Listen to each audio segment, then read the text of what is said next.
What's up? Welcome to today's stream. I hate these wires. This wire is like freaking 2 meters. Just keeps falling off my desk. Anyways, welcome to today's stream.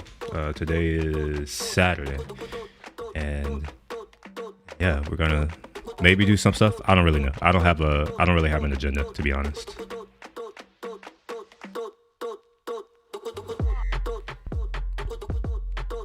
Ready to go. Oh, yo, what's up, Yanni? How you doing? Let me switch over to the screen. All right, looks like we're good.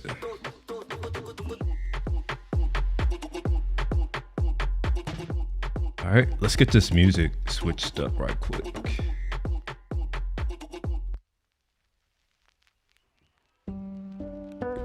Cool.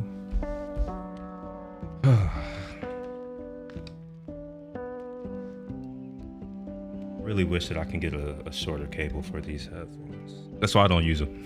I use these specifically on my NPC because they are long, but on my desk it's... Unfortunately, my AirPod Maxes, I don't know, AirPod Maxes are trash, I think. Like, sound quality amazing, but the battery life, trash. The fact that they always connect to one of these random devices in my house, I hate it. It's trash. It will connect to my Apple TV, my MacBook Pro, my other MacBook Pro, my iPad, and 3 of my iPhones plus this Mac Studio. And depending on like what's happening, like it'll automatically switch and like jack up whatever's happening here on this screen. By the way, I watched John Wick 4 last night. It was I liked it. So I'm happy to say I own all 4 of them now. Sure that's these levels. Yeah, we're good.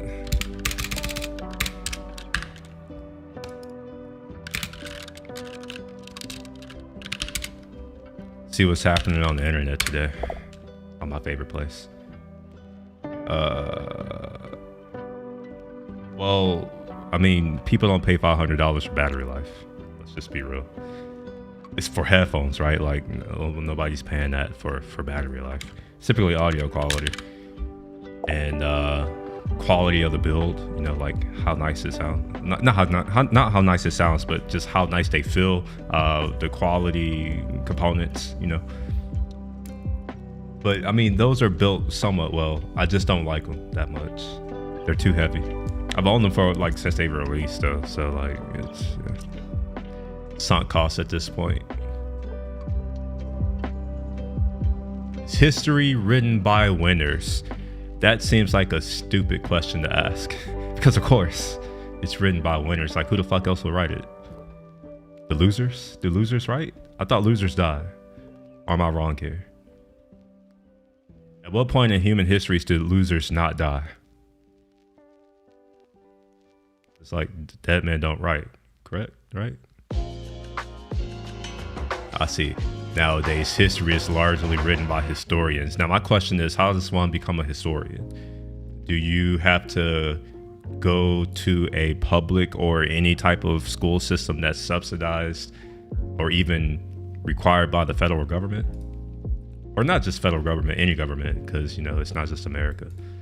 It makes sense to me that the people who win are going to control the schools, who are going to control the curriculum. It's like historians are just regular people. I don't know, whatever. Scar tissues make relate. What? Make relationships wear out. What the fuck? What kind of scar tissue is this? Alright, this is my most touchy-feely thought for the weekend. I don't like touchy-feely thoughts, but I'm gonna read it. Here's the basic idea. It's really hard to build relationships that last for a long time. If you haven't discovered this, you will discover it sooner or later. And it's hard for both personal relationships and business relationships. Married 25 years without killing each other. Like, what is this? Is this a blog post? What is this? I'm confused.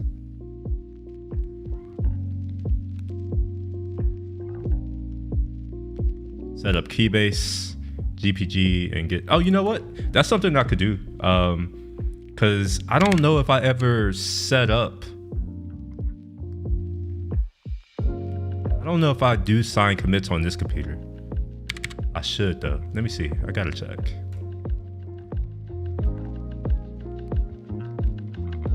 Probably should do some code and color stuff, to be honest. There's probably some things that I can do here. Let's see what I got. We got YTT Gen. Maybe Fluffy Palm Tree. This is literally YTT Gen. I'm going to archive this right quick. What do you got? What do you got planned today, Yanni? And whoever's here, like, say something. You know, say hi. You know, hello to whoever's watching. It's probably just me, myself. So I'm gonna say hi to myself because I'm watching myself. Hi.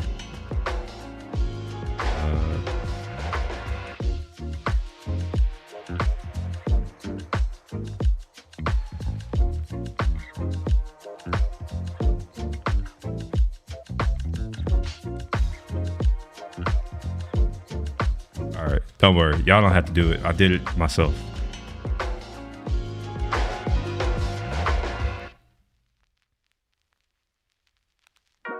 All right, so we're gonna delete this. Oh, wait. No. We're gonna delete. I think I should make this a policy.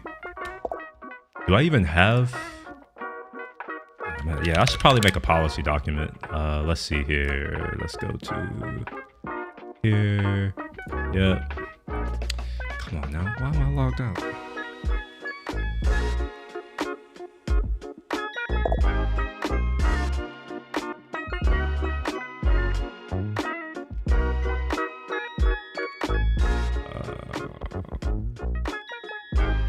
Set up, it wouldn't be in operations, would it? Yeah, I'm gonna put it here anyway. Wait, whoa. Why do I have non-code and color shit here? What is this? I have pictures? Why? What is this? Obviously I did this. I must have did this on accident. Shit. All right, well, I will figure that out later. All right. Reading, wait, what? Hold on. Oh, drop shipping. Oh yeah. Is that still profitable? I know that was a fad like 5 or 10 years ago. A few people made a couple dollars.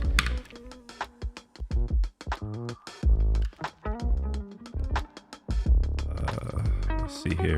Yeah, I'm gonna drop this in operation. We'll just gonna call this. We're just gonna create a yeah, sure. Just gonna create a random document. We're gonna call this policies for now. I don't know what to call this at the moment. So repo policies, repo strategy, maybe. Strategy. There we go. All right. So repositories should not be deleted. Instead, they should be archived to allow others the ability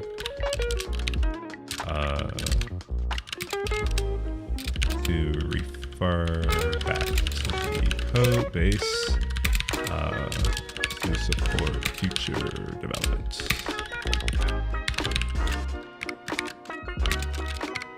I'm pretty sure I have wait, do I need a comma? Yeah, I do. I'm pretty sure I have some stuff somewhere. Man, it's been a while. I need to catch back up. Let's go to my code and color thing. Is there a wiki? Nope, it's not here. Oh wait, maybe post supply content. Nope, not there. Maybe it's in the post supply project. Because post supply kind of like started this whole GitHub thing. Where's post supply?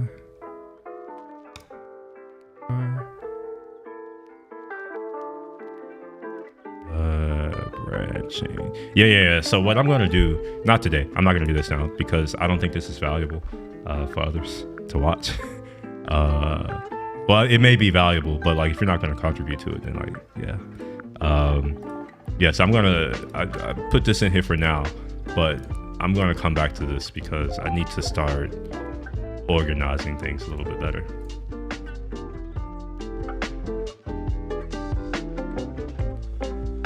What's your initial investment gonna look like, honey?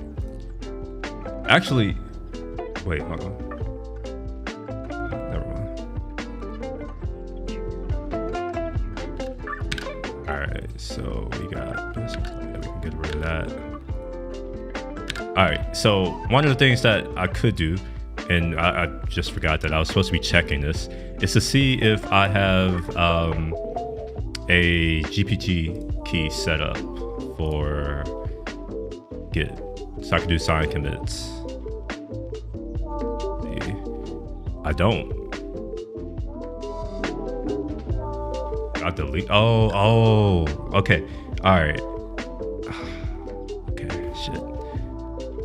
It's like when you understand why you don't have the thing, and you're like, and you just wonder why did you not just do the thing when you were supposed to do the thing. That's what I'm encountering right now. So my last computer that I bought, well, not my last laptop that I bought is my M1 MacBook Pro, and when I got that, I never did the setup to get commits and all that kind of stuff signed because I was busy building something. So it's like I didn't go through the effort.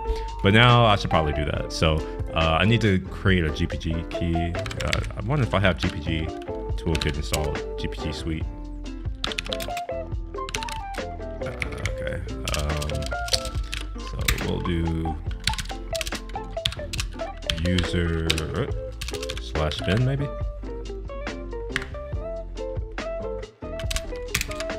And let's, you know what, we'll range it. We'll do range. See if we can find, what's the name of this program? GPG. Nope. All right, so I don't even know if I have the GPG toolkit installed on this machine. Mac OS. Yeah, because like I know that people are like, oh, you could do this with no money, but like that's a lie. That's bullshit. You need money. Also, how are you going to handle returns or shipping? Because have you seen shipping costs lately? Here, hold on, wait. We're about to go way off script.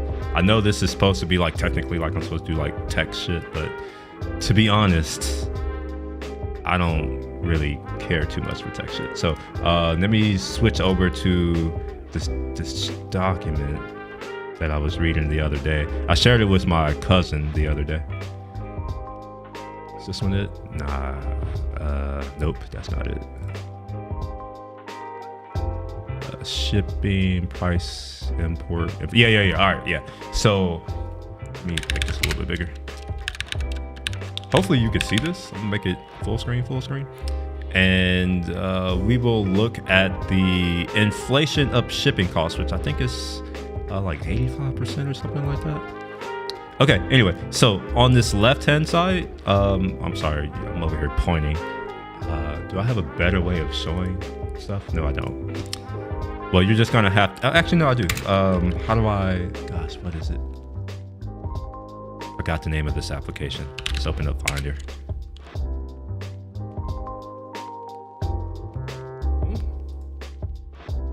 Oh, why did it take me to my, okay, whatever. So let's see if I can locate this icon. Cursor Pro, yeah, there we go. Oops. All right, so this right here, This is the index for shipping prices. So what you'll notice is right. Well, this is in like summer of 2020, which is about 2 or 3 months after COVID-19. And you can see that here, right? That's where this fall off is. So that's the import price. Falls off a cliff. So, it started out in China first. Falls off a cliff because no one's importing anything because they can't. And then you see shipping prices, they start to go up. And then just like exponential, both. This is for both import prices as well as the shipping prices. And this is the key. Yeah, this is the key. Not key. This is important, right? On average, shipping prices increased by 86%. Right? I don't know if you know what it costs to ship things to begin with, but yeah, that's the thing. And then we look at shipping costs by country. If you're drop shipping, chances are you're trying to buy shitty products from China. Well, their shipping has increased too. I think they just closed their border. China closed its border. I think they just closed their border yesterday. Let's see. Oh no, that's old news. All right, well maybe I don't know. I saw something that said China was closing their borders. I didn't actually read, so that's why I'm saying it. I think, but it looks like they're not. So we're good. They're not closing their borders.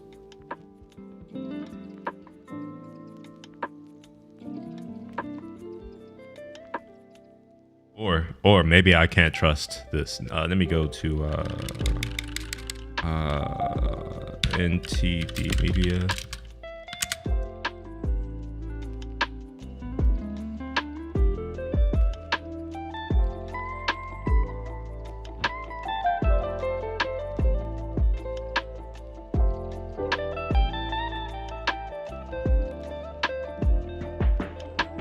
Okay, well, yeah.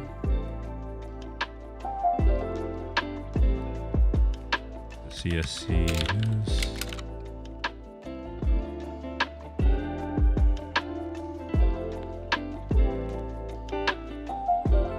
No, it's not them. I forget. Anyways, but yeah, hopefully that answers your questions. Investment on the dropshipping products, yes, because you have to buy them, right? Like you can't. I know that people are like, oh, you just use someone else's money to buy the product, but no, no, unless you're going to, subject your customers to 6-week wait times.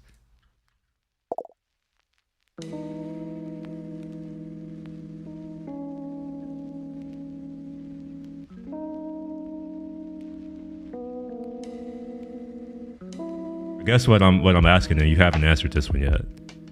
How are you going to get them the product in under 6 weeks?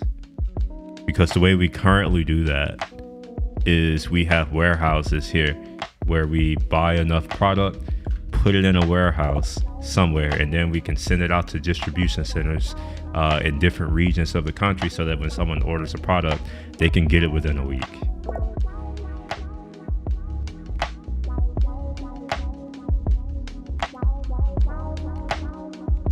PLS for faster. What's 3PLS? I don't know what that is.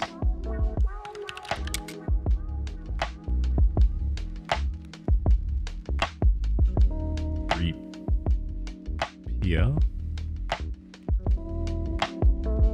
Oh, okay. It's just okay. Oh, this is a shop. Oh, okay, this is some Shopify stuff. Are they still in business? I guess they are. Are they public? Are they public? Shopify stock price. If it's public, it'll show something. Oh, it is public. Okay. Yeah, I guess they're all right. Let's see, year to date, how they are. So, all right, they had a big bump right here from 40 to, god damn, what the hell happened here?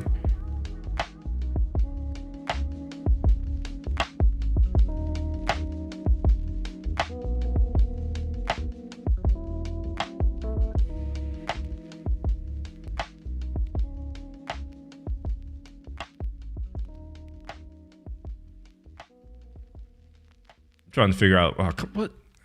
Leave me alone. Don't. No. How about this? I'm gonna go to another site, seeking alpha. I think I have an account on here too, so it should be a little bit easier. Shit. Is it? Okay. Maybe I don't have an account. Maybe I thought I had one. Maybe it's my William R. Shepard one. Yeah. All right. Let's see here. Shopify. I've already forgotten what their what their thing is. Shopify. Oh, it's shop. Okay. Let's see here. You're late. I want to see what happened right here. May 4th. Shopify Inc. Oh, their earnings. Okay, all right. Oh, and they got the transcript of it as well.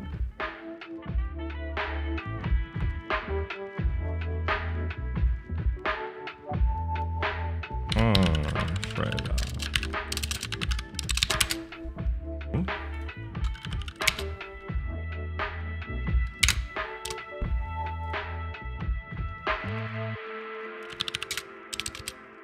No, go away, go away, go away.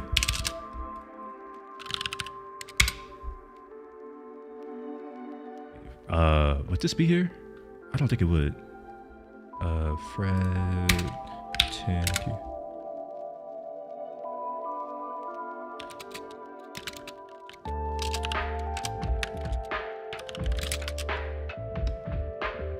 Obviously, I can't type. Yeah, obviously this isn't gonna work. It's gonna be one of those days. My keyboard doesn't work for me.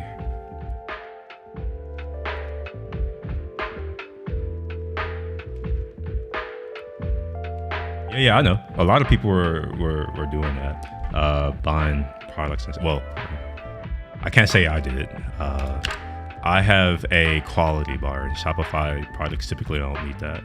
For instance, if I am going to buy a microphone, I want it to be from a company that has extensive R&D department, and preferably one that has like a heritage of doing said thing. Yeah, we'll save that.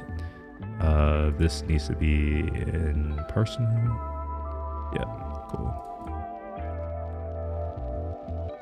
I want to see the 10K, like the 10K or whatever. I forget what the document's called. I want to see it, but maybe I don't need to see it. Maybe they do this. No, yeah. Maybe they do it for me, so maybe I don't need to see it.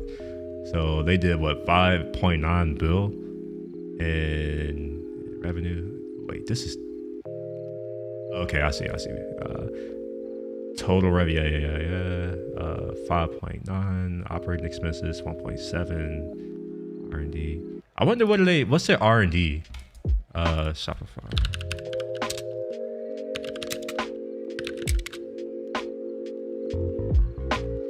Why did I? Okay.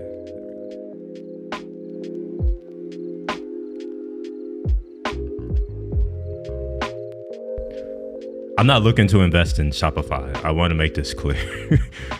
So I'm not about to actually like go through an analysis of any of this because, to be honest, I give zero fucks about Shopify.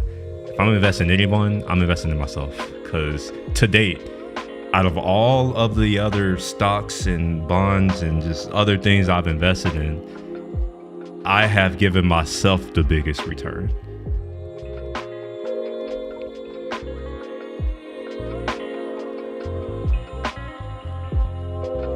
I think I'm at like 10,000x right now for the investments in myself. It's just like no company can touch that.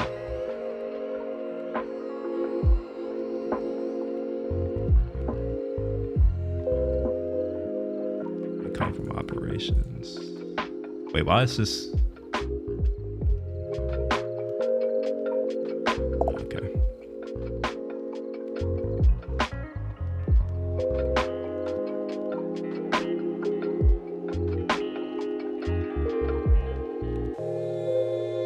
I wonder what this goodwill is. What is goodwill?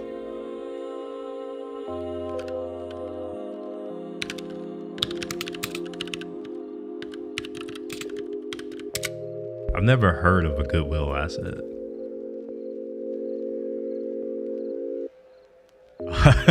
It's an intangible. Okay, all right. It's intangible, That's associated with the purchase of a company by it represents a value that can give a. Okay.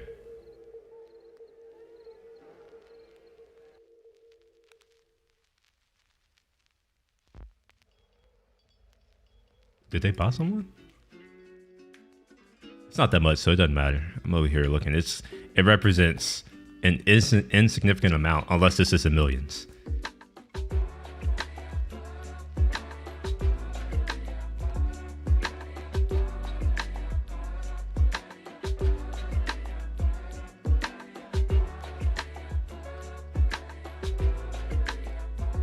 No, what would be cool is, and maybe this is possible. Maybe this is possible. Let's see. I know y'all don't know what I'm talking about right now, but I'm gonna open up ChatGPT, and I gotta repay. Let me create a virtual card right quick.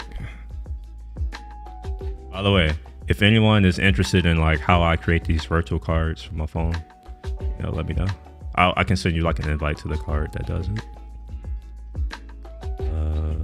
All right, so let's do another single-use card. This is for Shopify. No, this is for ChatGPT.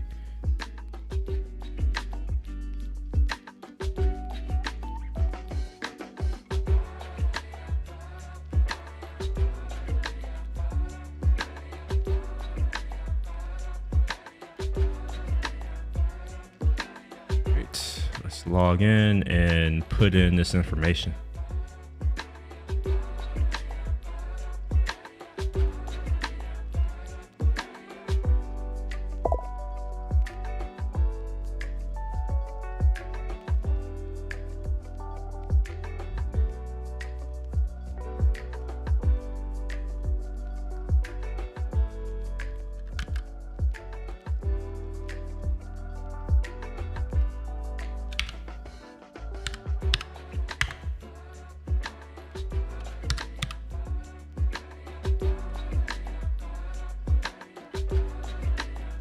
I love how they're like, you'll be charged this amount every month.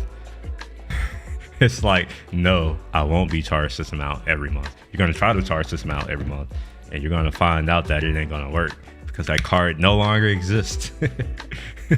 Like the card is done. Like I've just created it, put it in, it's done.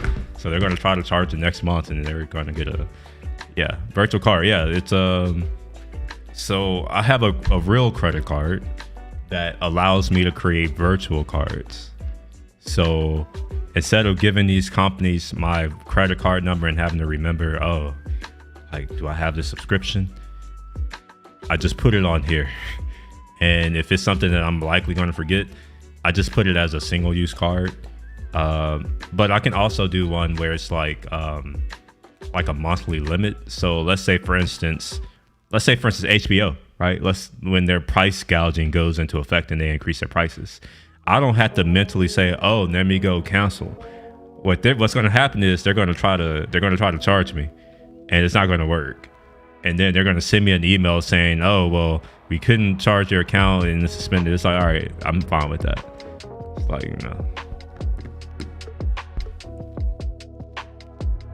it's a good way to make sure that these companies, it basically takes power back. Cause I think a lot of these companies are going to the subscription model because, let's be honest, like a lot of people don't really get the most out of a subscription. And I think these people know this. So a lot of them are getting free money for no reason, while providing little to no value. So like for here, I hadn't used ChatGPT in like a month or two. And if I had a regular credit card, I would have been charged like $48 total or something like that over the past 2 months or so.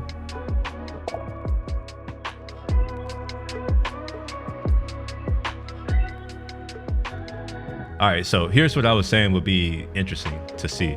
If I can just take all of this crap and just be like, all right, summarize this for me.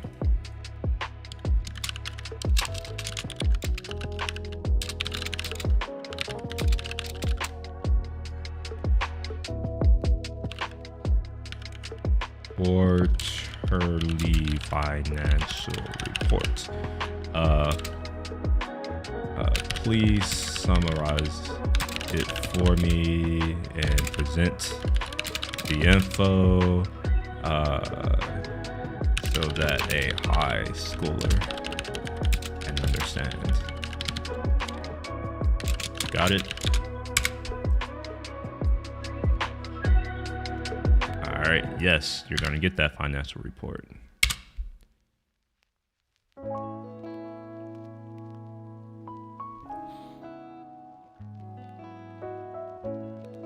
All right, so while that goes off, cause I hate watching that thing do it. To me, that's actually a UX hack. It makes people think that it's a real thing, and in reality, it's just like wasting my time. It's just like, just send me the full thing. I don't want to see you write out something. That's stupid. What is this? Did they just make it easy to get these things without having to work or think? Because if so, that's dope. I'm not about to use it though. On the paywall and premium, I can't do it. But that is dope. This is good. That's pretty cool. All right, let's see. Are we done with ChatGPT? No, it's still over here. God dang. I wonder if I can turn that off, because like, I really hate watching it do this. Like, just give me the result. It takes so long. So long. I got time to watch that. All right, let's see what we got here. Balance sheet, like a photo. Okay. Oh, I see what they're doing. So they're saying a balance sheet is like a photo of the company's finances. I would call it a snapshot, but all right, cool. I'll take that. Total assets, yeah, sure. Obviously, yeah, we know this. But I guess if you don't know this, it's all the stuff that they own. They had 11.8 billion. Down 13. What is that? Why not give me the percentage decrease? Like, I don't like doing work. God damn it. I have to freaking do math in Spotlight, which is the worst. All right, 1.1 billion drop. Wait, what was it again? Shit, I've already forgotten it.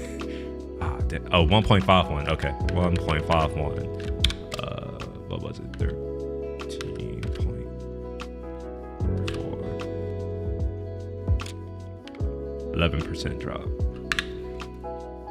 Why did this just do that? Like, why do I have to do math? I shouldn't have to do that.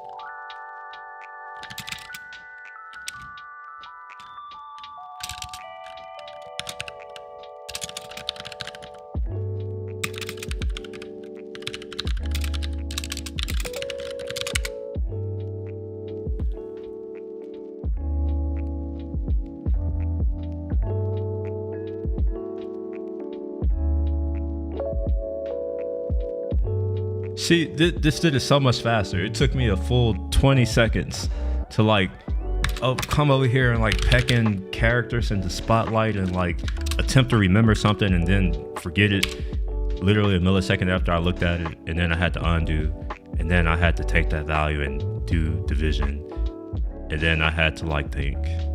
That's too much effort, man. Like, I can't be thinking. By the way, there's this thing called Octave. Well, let me back up.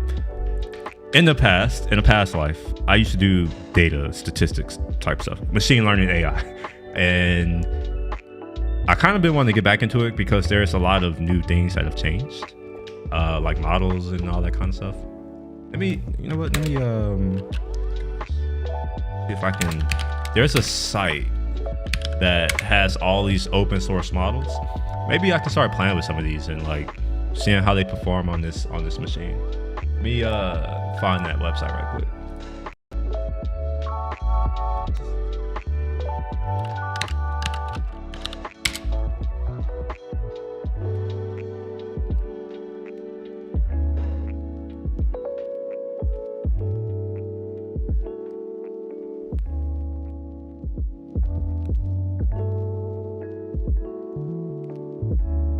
here we are. So this right here, do I have am I logged in? No, let me sign up. Let me go ahead and do that. I had to, oh my gosh.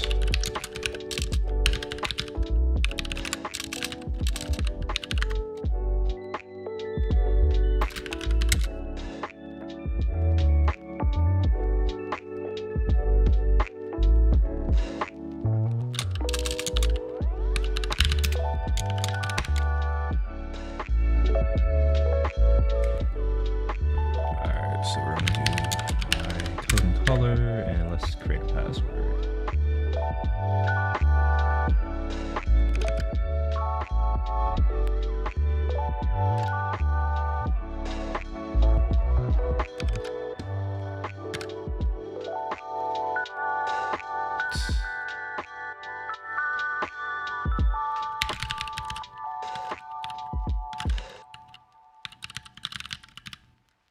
I wonder, can I stylize?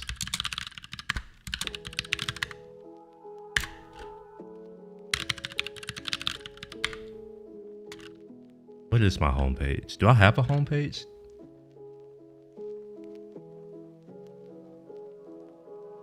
I actually don't know my homepage. I should find that out. I think I have one. I think I have a website somewhere. I don't know what it is though. Like I literally don't know what it is. Research interests, I have none. Adversarial, that's all it is. Programming access, use of Python, how do I do it? It wants me to confirm. Let me confirm that.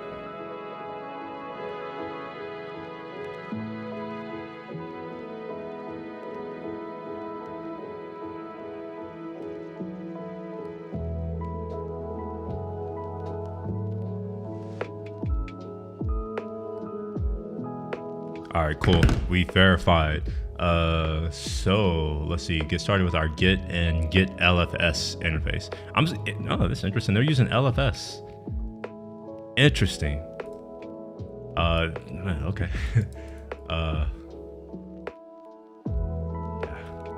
If I remember, the reason why I'm over here, I remember having to deal with Git LFS back in the day. You need to create a repo from the command lines.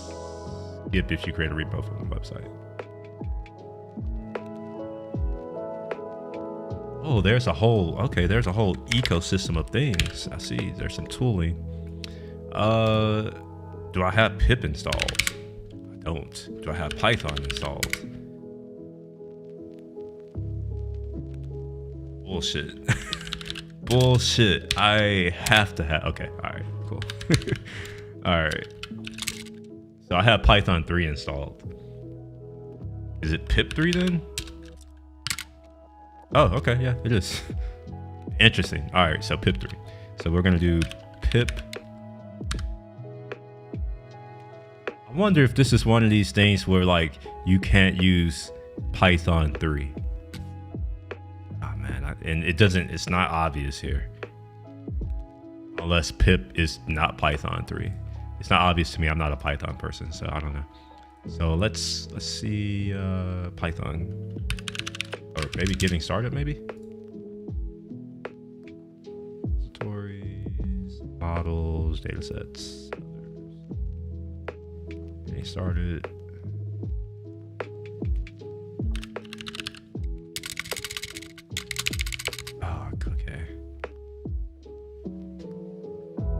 Shouldn't have to go to Google for this. What version of Python does Hugging Face support? We'll use Google for this one. Python 3. All right, we're good. All right, we're cool. And I think I also have Conda or no, wait.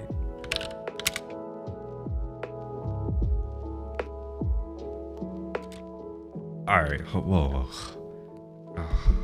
I don't have things installed. All right, whatever. All right, so today, here's what's going to happen today. I've just decided. So I'm going to get set up so that I can do something with this. I don't know. I'm going to try to do something. Yeah, this is all new, like from scratch. And let me close this. I don't care about this anymore. So let's get started on this new project. I completely forgot about adding this GPG key. I'll do that another day. It's not that important right now because I'm no longer working on anything of like worth, in my opinion. So we're gonna install Hugging Face. This is a terrible name.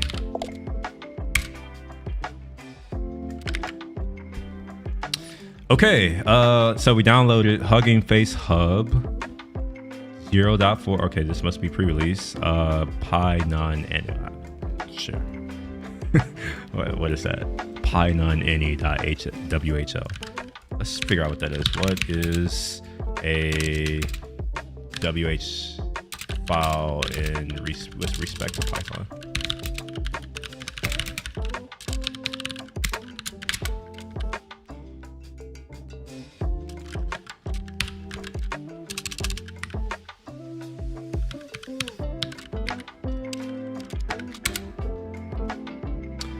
A Python WH file is essentially a zip archive. Specially crafted file name that tells the installers what Python versions and platforms the will support. A will is a type of built distribution. Oh, okay. So then we get a few files. What is this? Downloading file log. Okay, more stuff. These are all pretty small. Okay, it's putting them here, I think. Oh, okay, never mind. All right, it's looking to see. All right, so it's saying requirements are satisfied. So I needed Python 3. Okay, cool. Collecting char set normalizer. Okay. Collecting IDNA. What's IDNA? By the way, if someone's watching and you know Python, and like, let me know what these things are, because I don't know. To prevent me from having to like do this.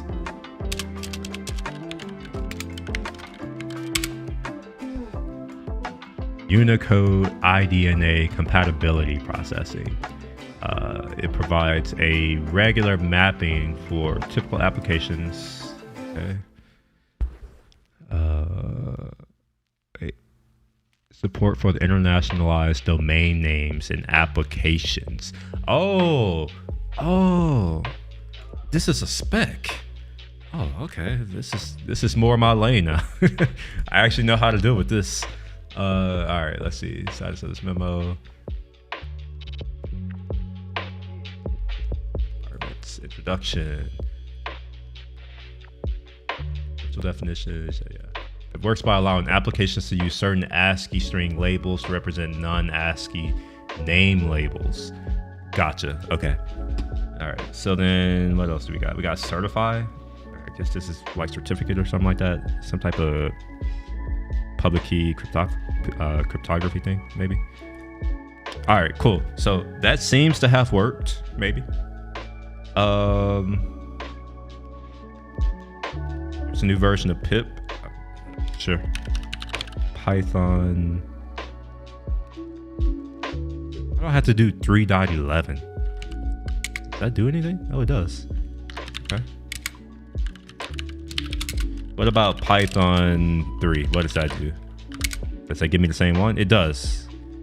Is it the Apple one? No, it's not. So I've installed this myself, so we're good. All right, so I don't need to do what it's telling me to do. I can just do Python 3.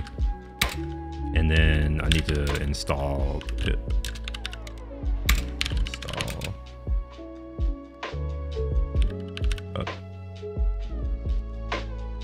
Great. This doesn't make sense to me though, to be real.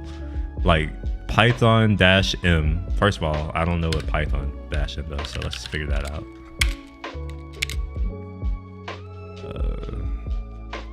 There's -M. Module. Okay. All right. So search this to syspass for the name, the module. Okay. Perfect. So it's going to look for this module, and then it's going to install. And then I guess I break it. Okay, whatever. I'm going to run it.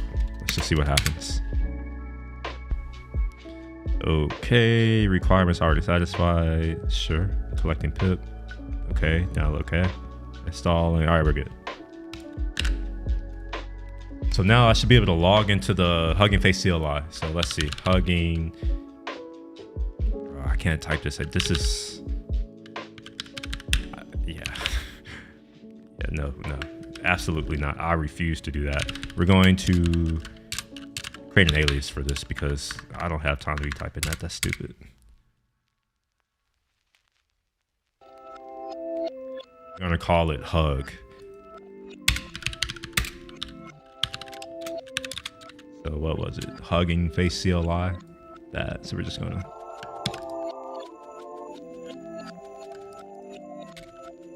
What is worse, if you're watching this and you're wondering like, can I just like verbatim copy commands that he's doing?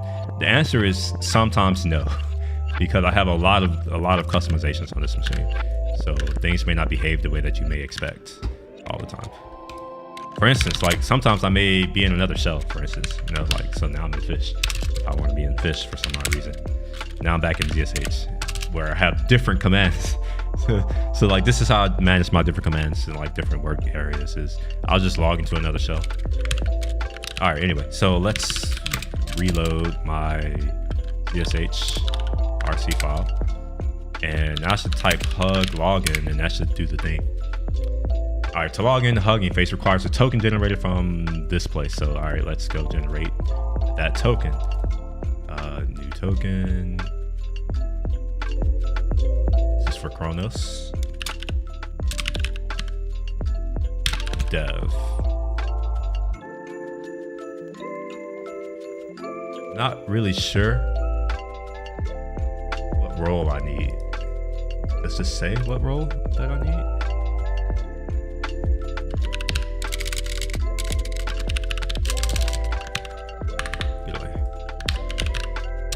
Token role.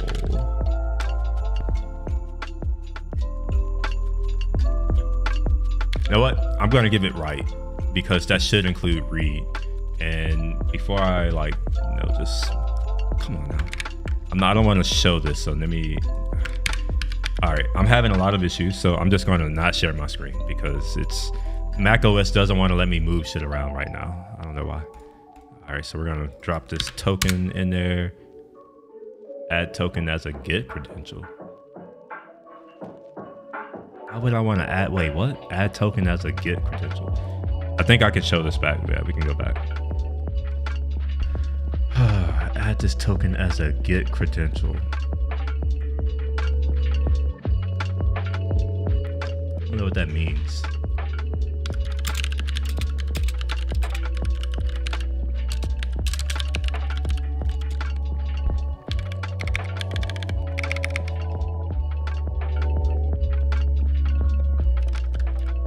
The fact that I have to go to Google to get an answer, this is not, so far, not great, but I'll give it a chance. Technically, this isn't meant to, this is a data science ML AI community thing, so it's like, no, different expectations. Meaning and Hugging Face.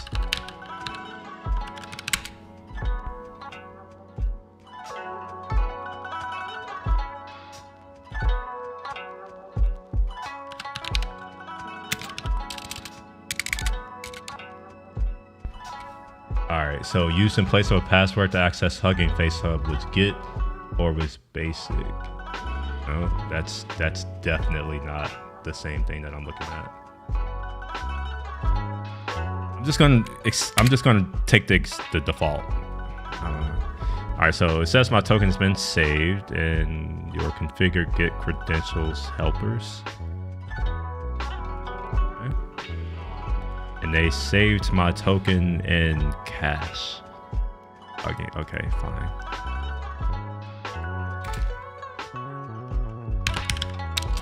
So it's saying that it added it to my to keychain. So I'm just gonna check.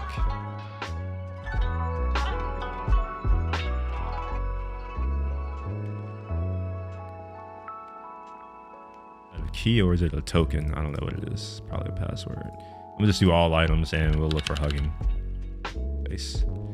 Oh, okay, it's literally storing it as an internet password. Okay, fine.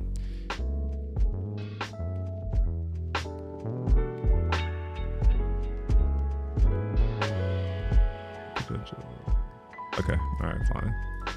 All right. So I've logged in, I suppose. Now I need to do some other stuff. So it says log in using a token from huggingface.co, setting tokens, create a model or dataset repo for the CLI if needed. Hugging Face CLI repo, create repo, type model dataset space. I guess I want to create a model, but I wonder if model is the thing that I type or do I find the model first?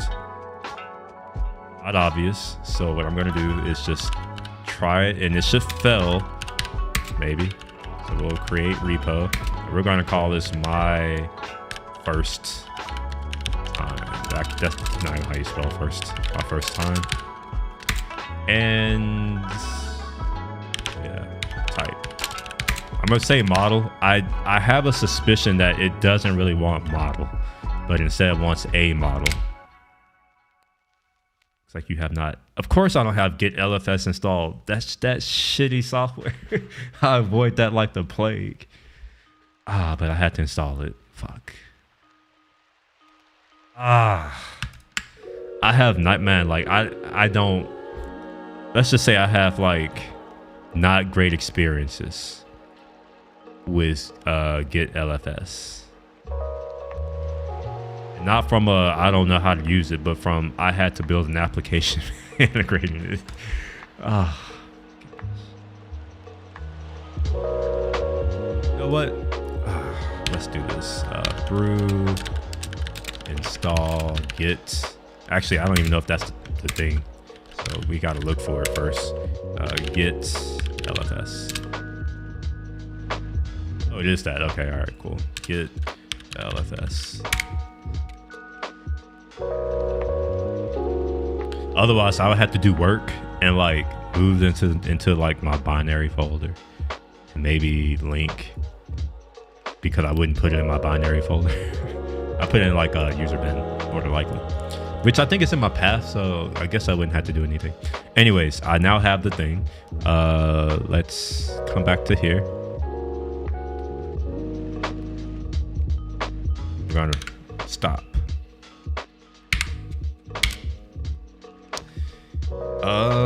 Sure, default, yeah. All right, so it says I can clone it locally with the command below. Oh, it's storing it on Hugging. Oh, so I can't use GitHub CLI. Okay, so I have to actually use. Oh, actually, I'm not doing that. Fuck that. I'm gonna use my application to do that, and the reason why is because I can. That's really it. Come on. You know what? I got to turn off this this Cursor Pro. It's starting to annoy me. Where is it? Cursor Pro. Quit out of here. You're gone. Now we're going to do a new repository. Nope, not new. We're going to add a repository. Repository. URL. Yep. And I want this to be user IAM code. Yeah, sure. Yeah. Devlog, fine. Yes, I know that. Sure. By the way, this is the application that ruined Git LFS for me. It's not, honestly, this didn't ruin it. Git LFS ruined itself for me. But maybe it's better now. It could be a lot better than it was when I was using it. All right.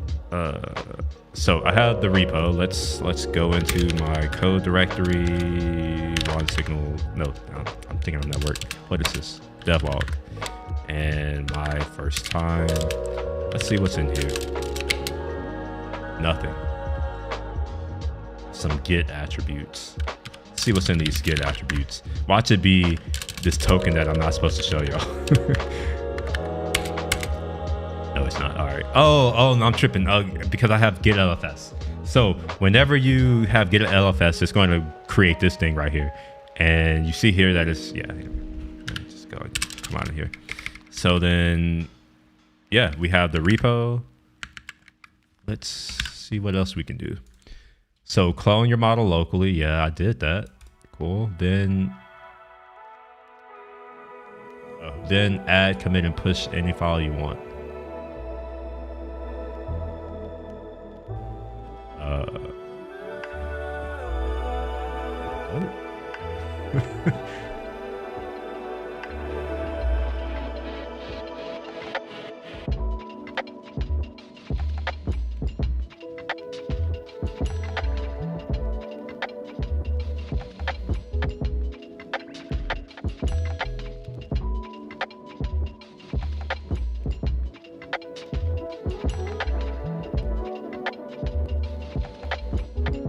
says that your repo will then be accessible from code, but like, what does that mean?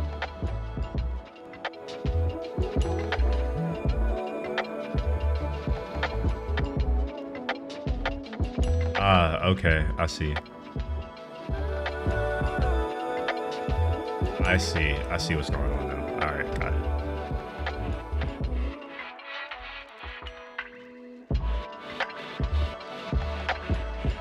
Whoa, whoa, whoa, whoa, whoa. Whoa. No. No, they didn't. Hold on, wait.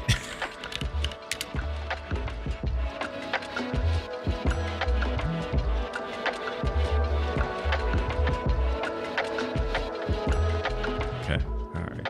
It's slightly different, but it looks very, very similar.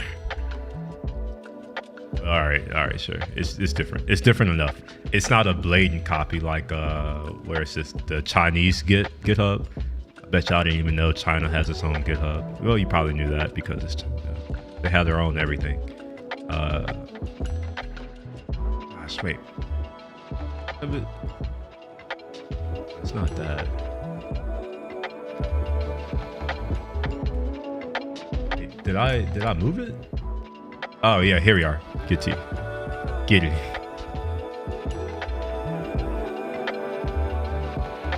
What's funny?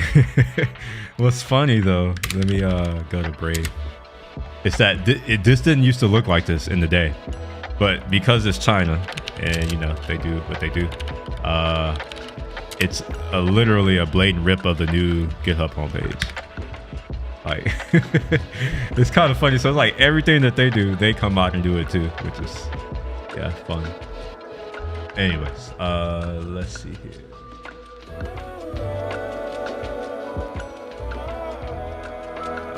Let me log in. Oh, it's down. Okay, that's weird. Why do they? That's okay. That's dumb.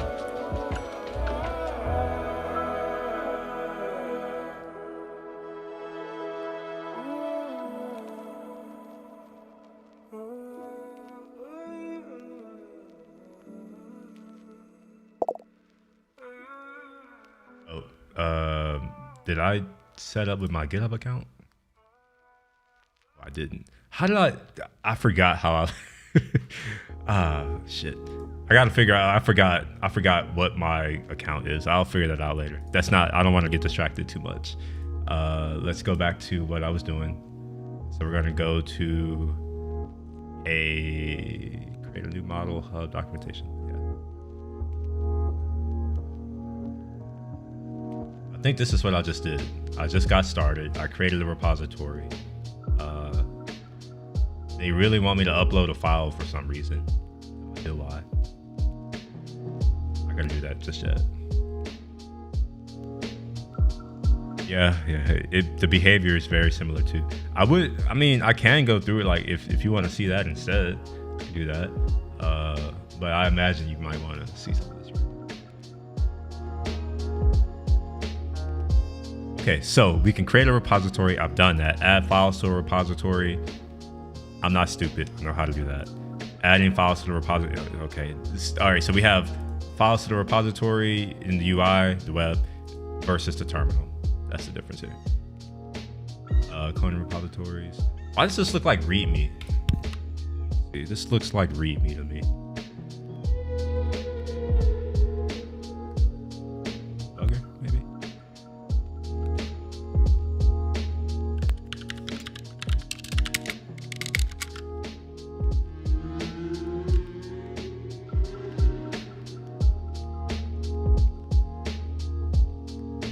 It's a lot of requests. I gotta say, this is a lot of requests. Like there's some Stripe stuff going on, some YouTube cookies, all this crap. There's a lot of stuff going on here. All right, so I don't think I need this part right here. I think I'm good on this. So yeah, let's go to this model hub. Model hub is where members of the Hugging Face community can host all their model checkpoints for simple storage. Just, yeah, we get that. Download pre-trained models with the Hugging Face Hub client library. Let's transfer. Okay, yeah, let's just do that.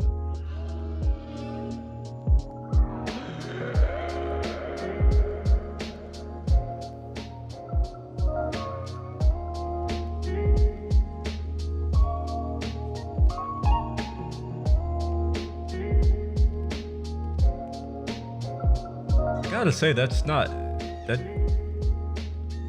didn't give me what I was thinking it would give me.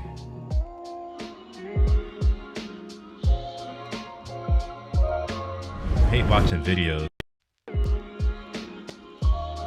This includes transformers, but it isn't limited to it.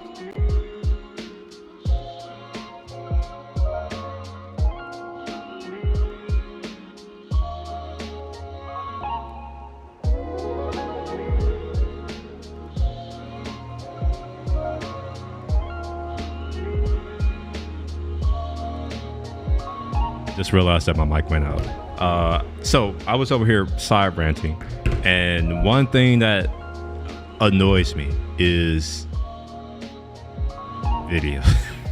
Like, I get, some people, they don't know how to read for some reason, but like video is the worst to me because it takes so long to get information. Like, most of the information that people say I don't care about, it's not very valuable. I know a lot of people think what they say is valuable, even me. Like 99% of everything that I say in this stream is worthless. It's throwaway. That's how I feel about most videos, except it's not 99%. It's about 90%. So it's a lot better. But like, one thing that would be dope is if I could search in a video using text, right? Like, I don't know how I would do that, but like, it would be dope if I could do that. I mean, I do know how I could do that. I just don't know how I could do it at scale for not a stupid amount of money, because technically we could just what do you call that thing? Transcribe. Yeah, we could just transcribe every video and then create an index of all of the the words in there, and then like when you type in a term, it goes against that index and gives you the time where whatever the thing is. Now, how to do that on YouTube with, I don't own YouTube. I don't know, but something needs to be done. Well, not search the transcripts, but search using text in a video. Yes, you're right. Like, in order to do that, you would first need to transcribe it. But there's no reason why you have to make that available to the client.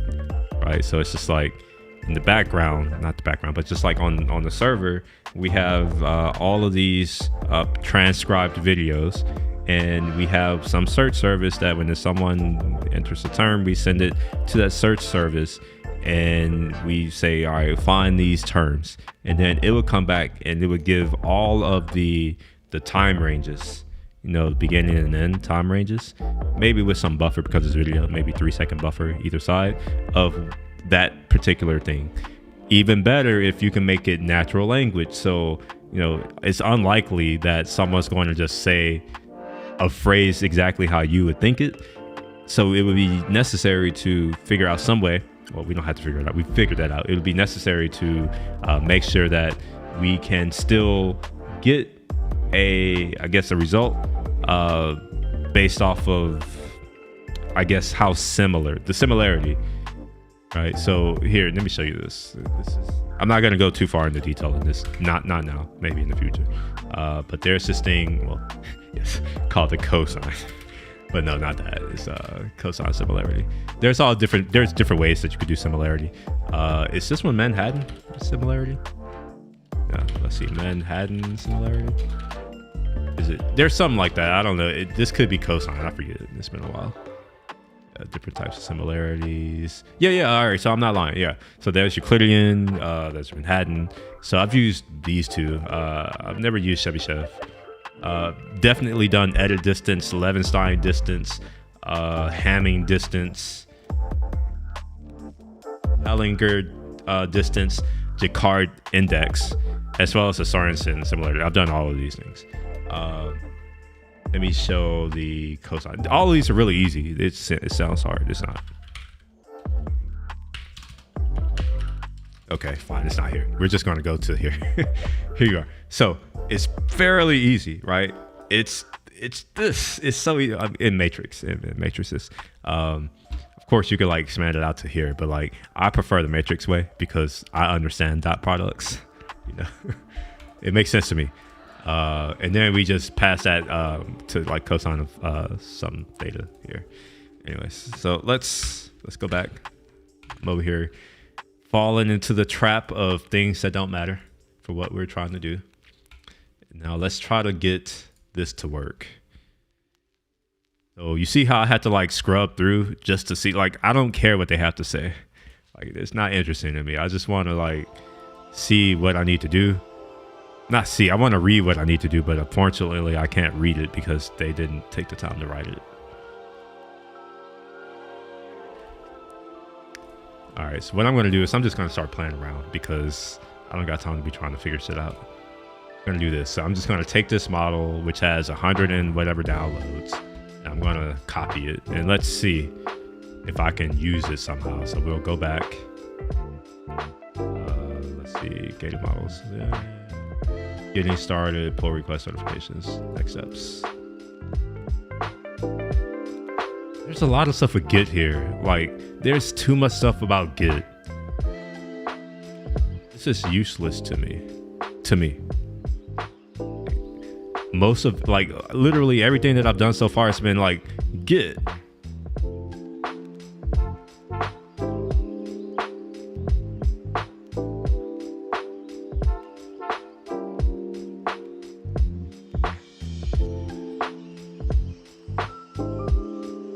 Maybe if I go to the UI, maybe I can see this thing that I just created. Maybe I do everything from here. So no model card. Create and edit this model card directly on the website. So I guess a model card is something important. Okay, all right. Import model card template. Okay.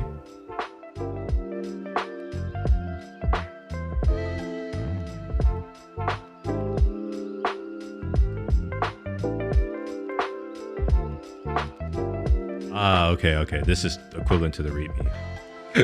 Oh, excuse me. Excuse me.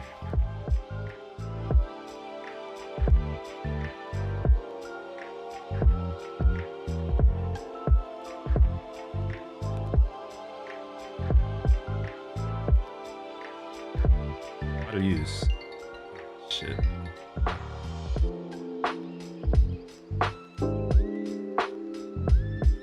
Hello? What's up? Your wallet? I can. Yeah, I can go check in a little bit. How long? Like, what's your time frame? Are you about to leave?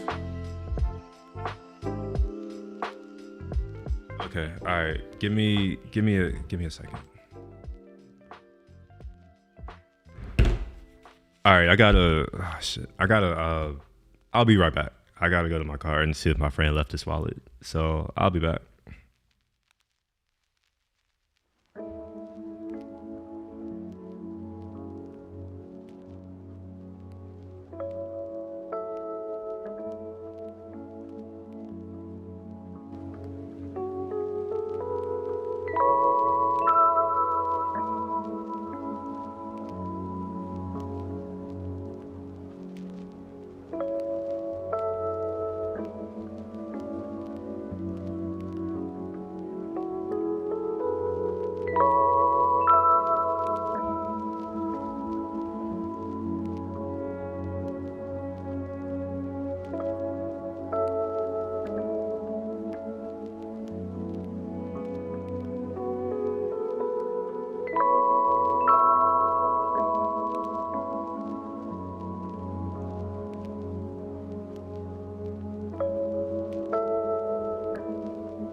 So, looks like they have instructions on how to use the model. So, we're gonna see how does this work. So, do we just create a file, a Python file, maybe?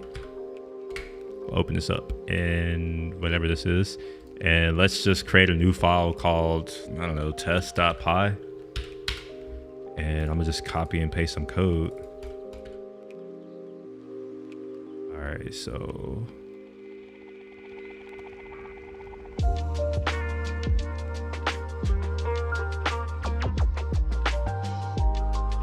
Interesting. Okay. All right. Sure. Vision transformer is a transformer encoded model. Pre-trained on large collection of images. Okay, images are printed in the model. Yeah. Okay. You can use this model for that. Yeah. Well, how come when I do this, it doesn't do it? Like it's. Like, what do I do? How do I run this?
I'm gonna ask someone to help with this.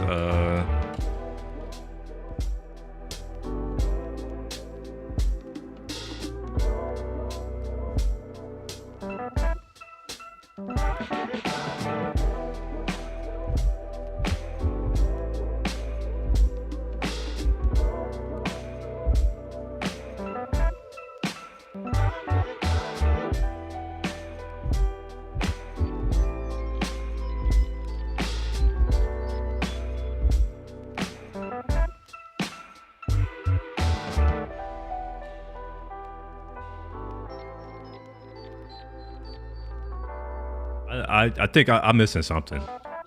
I must be missing something because, yeah. Like, I don't think I need to take another course. I did this in college. I don't think I need to do this to learn. Like, my issue isn't. What do I say? My issue is the platform. Like, I don't know what to do. It's not obvious to me.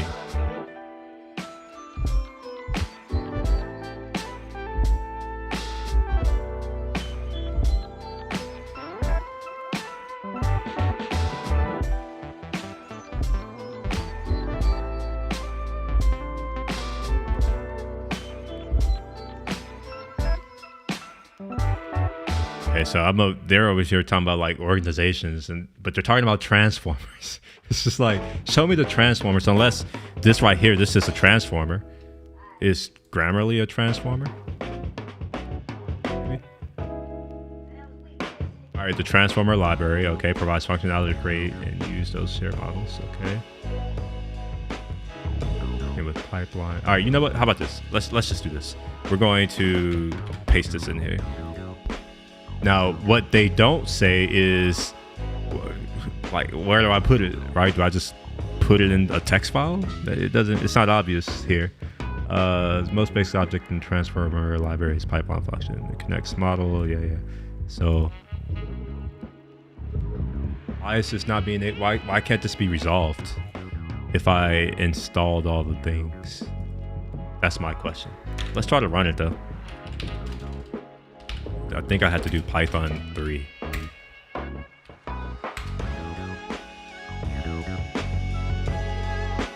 Okay. Okay, sure, I guess.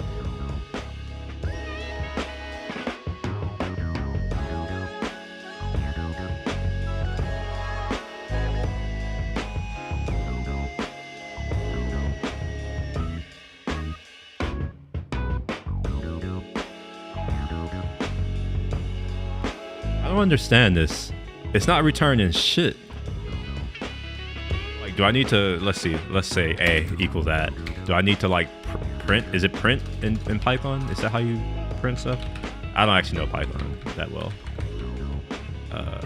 Save it. Let's see if that, what?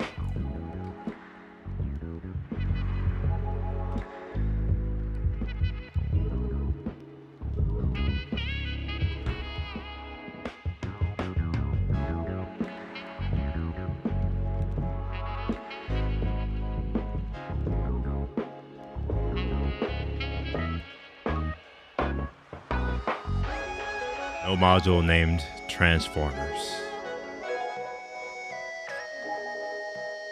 Interesting. What did I install? Oh. Maybe all I installed was the CLI, the Hugging Face CLI. So maybe there's something else that I had to install that I missed. Let's see. Let's go to setup. Maybe that's where I'm missing. There's some other stuff that I may need. Okay, here, this right here.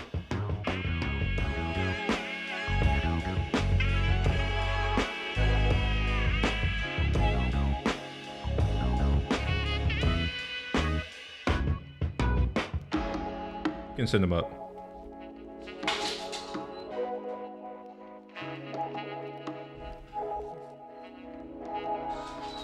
All right, so I gotta do install. Oh no, pip3. I forget. Pip3 install transformers.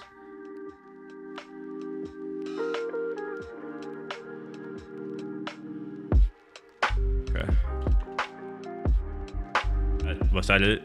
I didn't. So what's interesting is that was nowhere to be found on the on the model that I was trying to do. That also imported from transformer. Anyway, let's run this. See what I get back. Non-applied torch, TensorFlow, or flat. All these fucking made up names. These names are so stupid. Like, anyway, have been found. Models won't be available, and only tokenizers. Configuration and file / data utilities can be used. No model supply. Wait. Okay, I suppose. And then we get back pipeline sentiment analysis. Okay, so how about instead of doing that, I'm just going to wait a minute. Transformer sentence piece. Sentence piece.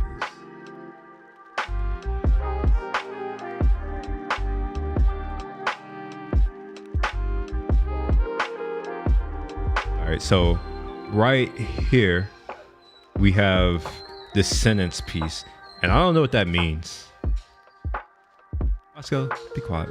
Since we'll be using a lot of different features, we recommend installing the development version, which comes with all the required. Okay. Using a Python virtual environment. Okay. Does it not automatically create that? Why doesn't it automatically do that for me? All right. Anyway, so let's just run that. I'll create this virtual environment, I suppose. So this must be a module that does that. Wait, what is that? vm.env. Oh yeah, I forget it's Python 3. I had to do Python 3.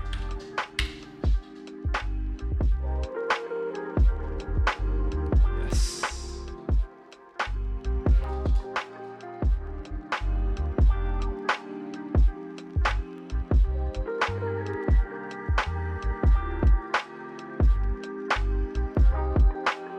All right.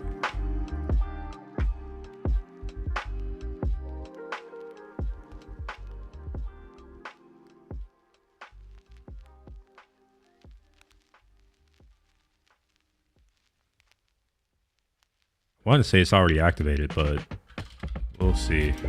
I want to say Visual Studio. Wait, oh my gosh. No, it's not. Okay.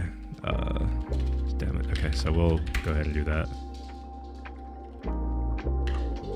I thought Visual Studio would do that.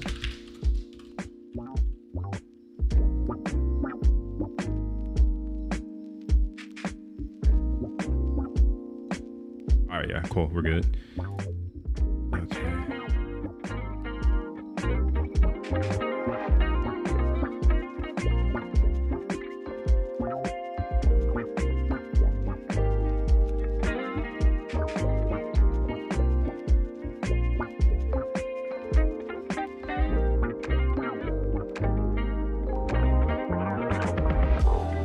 Okay, so now that I've done this, is it going to run?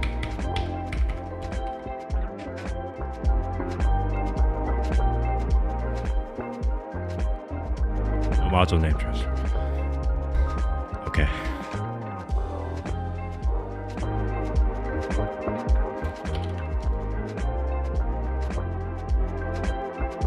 Shit.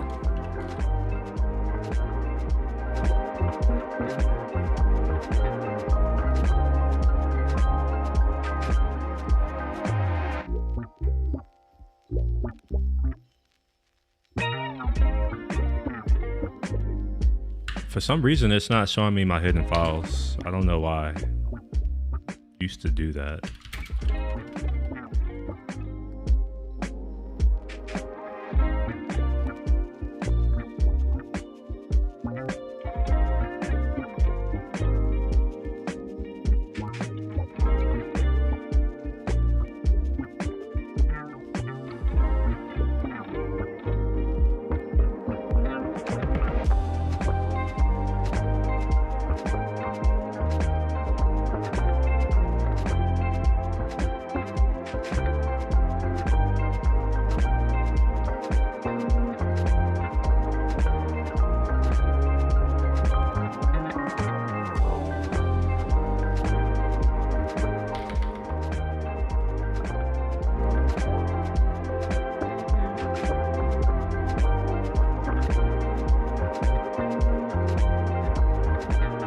Oh no.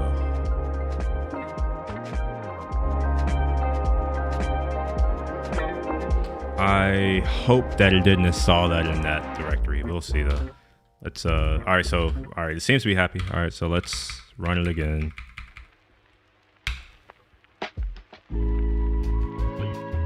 Okay. Sentiment analysis is unhappy with this pipeline. So using a pipeline without specifying a model name and revision in production is not recommended. I don't know if I care about your recommendations at this point. like this is code that I've copied from your README. Oh, okay, I need to install some other things. All right, so I need to install TensorFlow or PyTorch.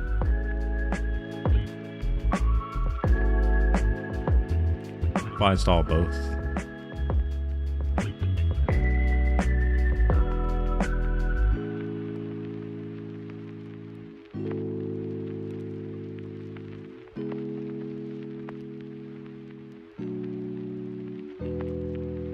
It's crazy is that like this guide that I'm following, you think that they would do a better job of saying here are the things that you need to run this.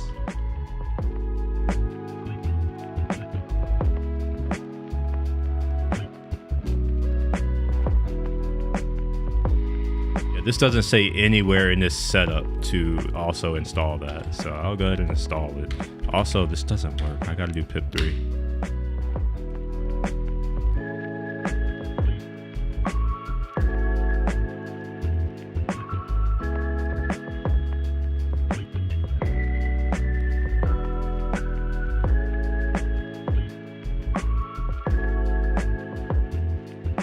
There was another one that it said to potentially install as well. So I'm gonna install that too. PyTorch. Repository has too many active changes, only accepted. Me?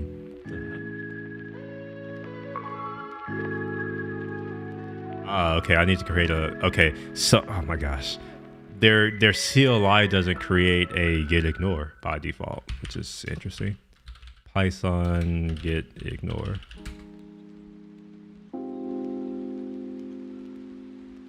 We'll copy that.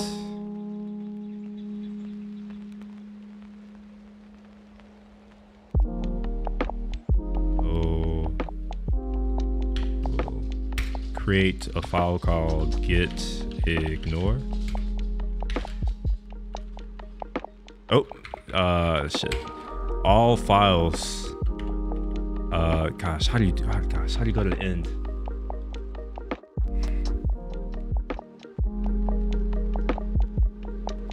And they lucky. Man, y'all lucky. I forgot how to do shit. It's cool though, because it's over here. I could just open it here. I forgot how to go to the end of a file. Oh, it already added it. Never mind. We're good. Because this is already on GitHub, so they added it. Perfect. So now that I've added that, let's go to my desktop thing. And the only thing here is, yeah, we're good.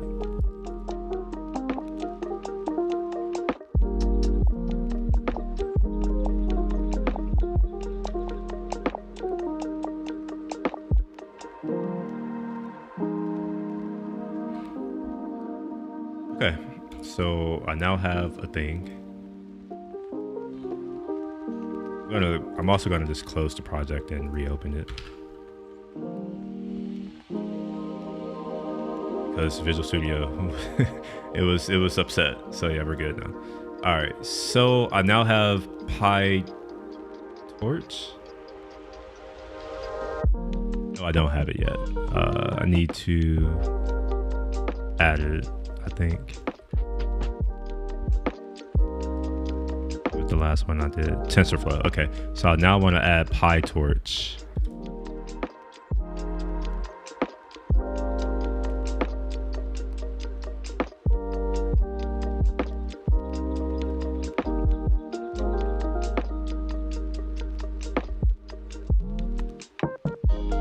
In their right mind thought that this was a good idea. This is part of the complexity of being a developer. It's like all this different, like this is too much. How many different variations? 1, 2, 3, 4, 2. Man, there are a lot of like combinations of these. It's too many. But at least they're giving the right pip command and not giving me some that won't work.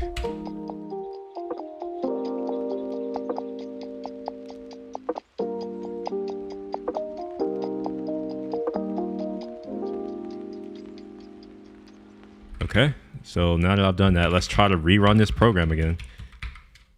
All it does is print the result of a classifier, but it doesn't seem to be happy.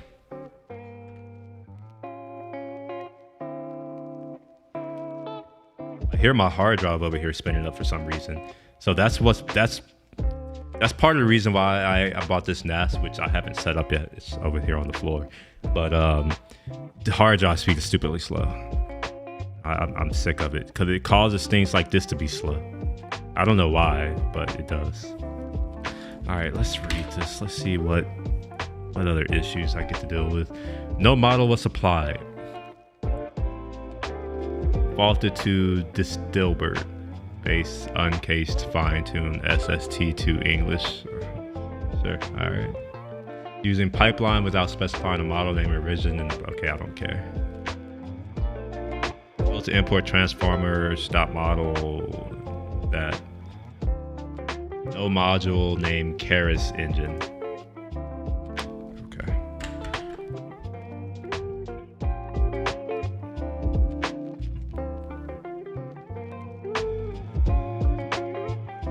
Let's figure out what this Keras engine is.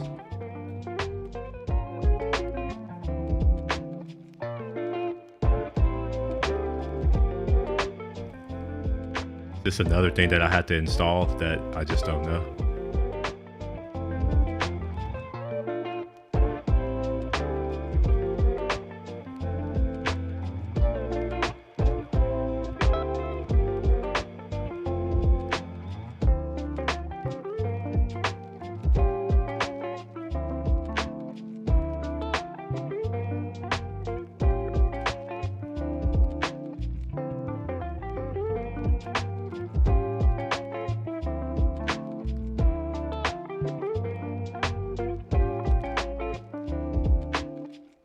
Oh wait, no, it's part of TensorFlow.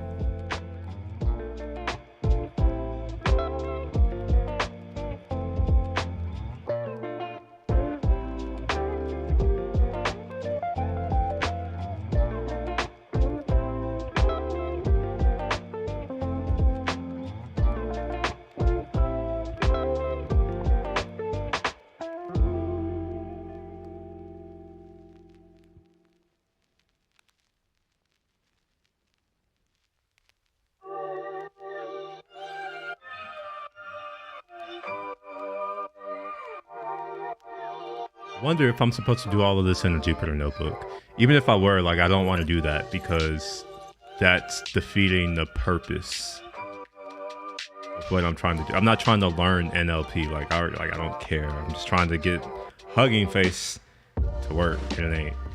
I'm gonna put maybe a good 2 more minutes into this, and then I'm abandoning this too. The experience is not great so far.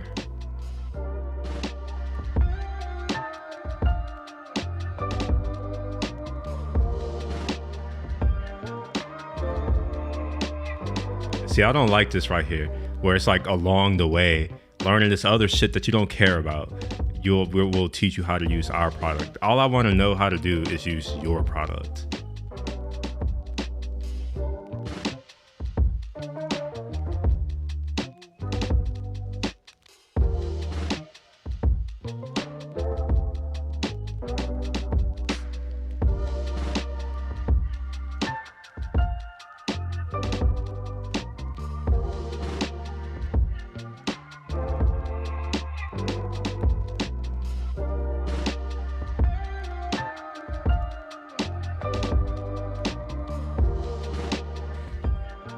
Maybe I'm gonna do it this way. Transformers import pipeline. Let's see if this will even work. Seems to. So there's this pipeline from transformer, so it's going to create a pipeline for sentiment analysis. I think this is where it's failing, to be honest. Yep, that.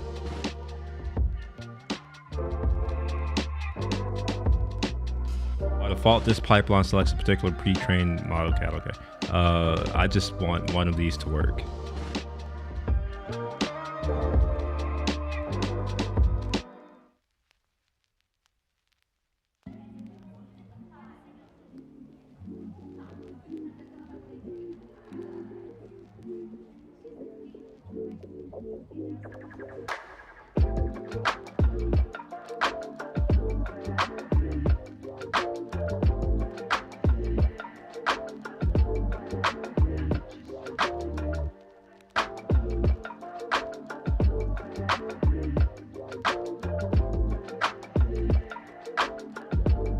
If I just didn't spell it right. Sometimes I do stupid things, like not spell things correctly. So let's see if that's the issue here. I doubt it because I copied it from there. That's not it.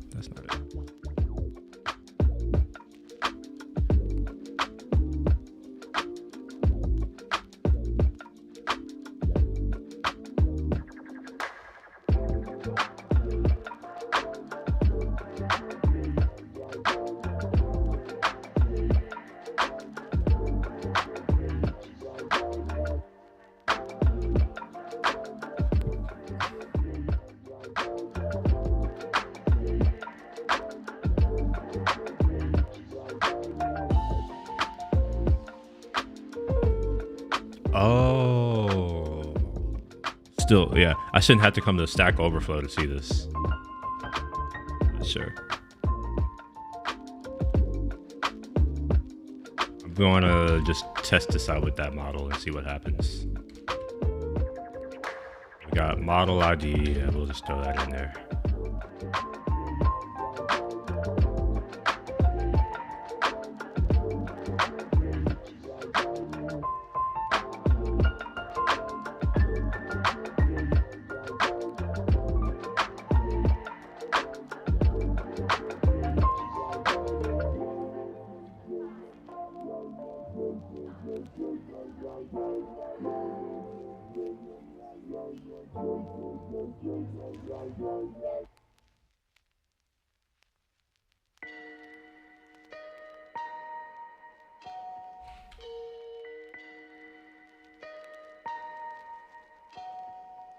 Still, that's not great.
Wonder if the version that I have is not in sync with their tutorial or their guide.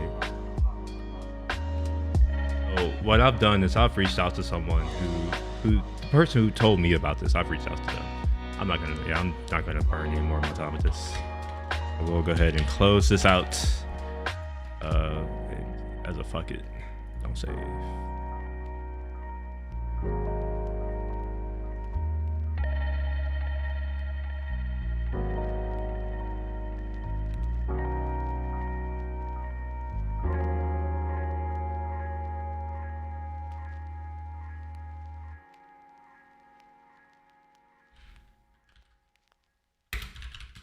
That was fun while it lasted, though. I'm over it, though. We're no longer doing Hugging Face because it's too much effort. Honestly, I would prefer to just do it myself manually. Here, actually, you know what? I think I can show something. My GitHub profile, at least. I also need to update my profile. I haven't done anything on it in a while. Also, look at this. I haven't been programming at all. 732 contributions compared to just not long ago. Like I was a little bit more prolific. Other than that time that I like went on like self-retirement. Right now I'm not doing too hot for 2023. 167 commits. Anyway, let's go to these repositories and look for one of my classes that I had to do.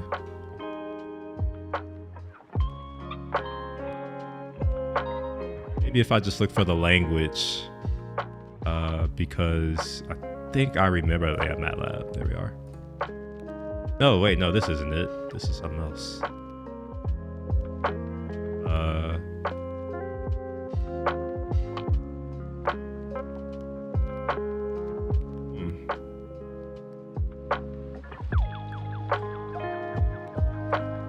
Here. The language is Octave.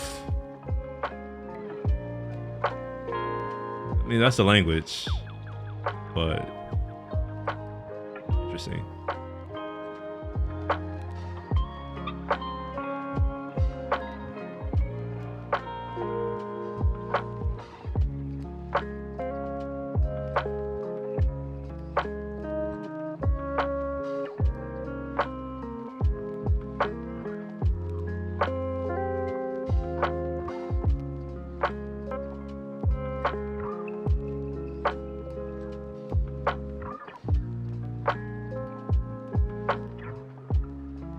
Why isn't this coming up?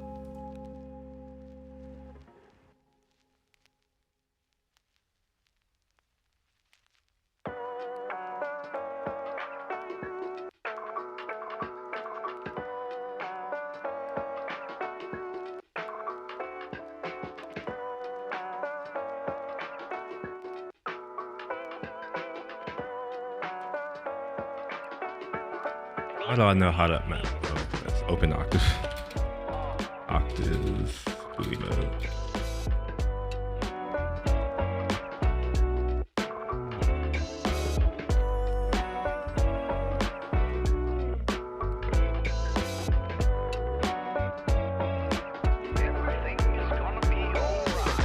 It's a new issue because it's here. Like it's here. I see the top menu. It's just not. It's not opening up like it used to.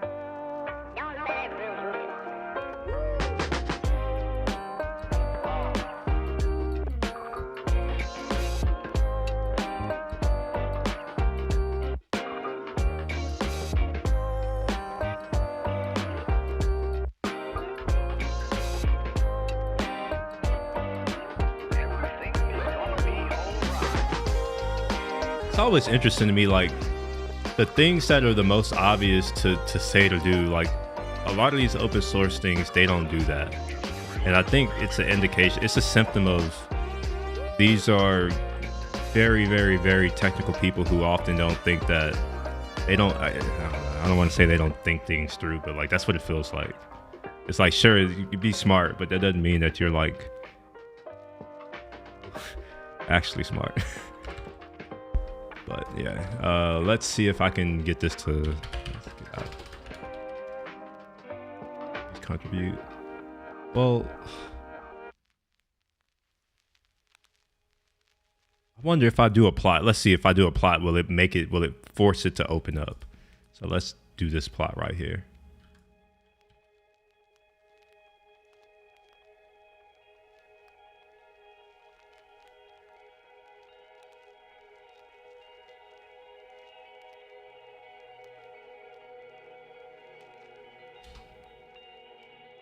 This won't work.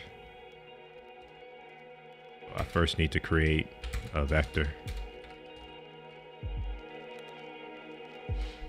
Okay, so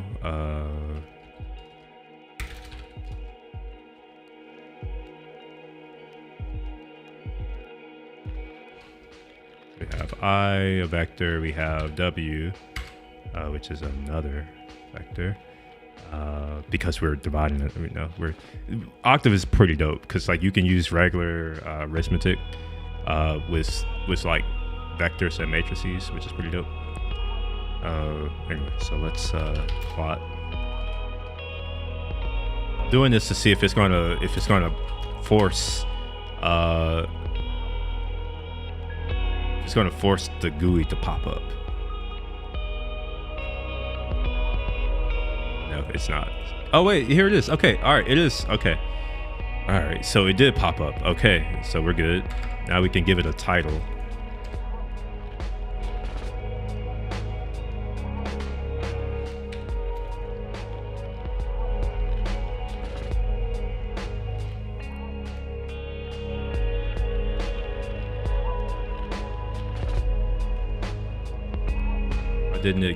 Why didn't it give me the title? Tax error.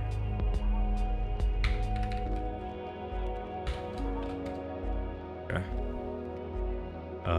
And then we can give it a label.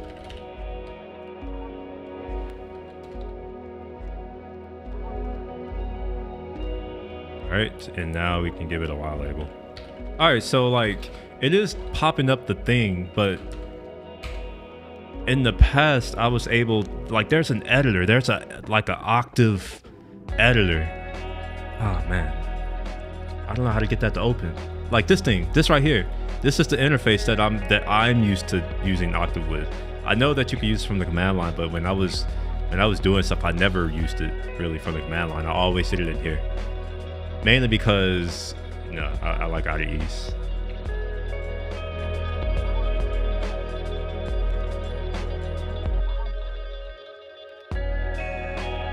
Maybe like, should you know this? And the answer is no, because I always have aliases. So I technically don't know how to do anything. I only know how to do stuff once I've set it up on my machine. And then I use like my own alias for things, which is both a good and a bad thing.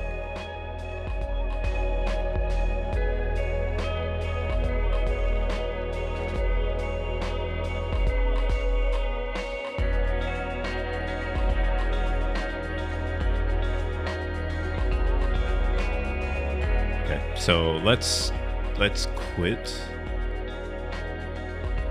and exit. Just stop rather. All right, so we'll do Octave force GUI. Is that gonna make it do something? Oh, okay. All right, sure. All right. That took a lot. That was a lot.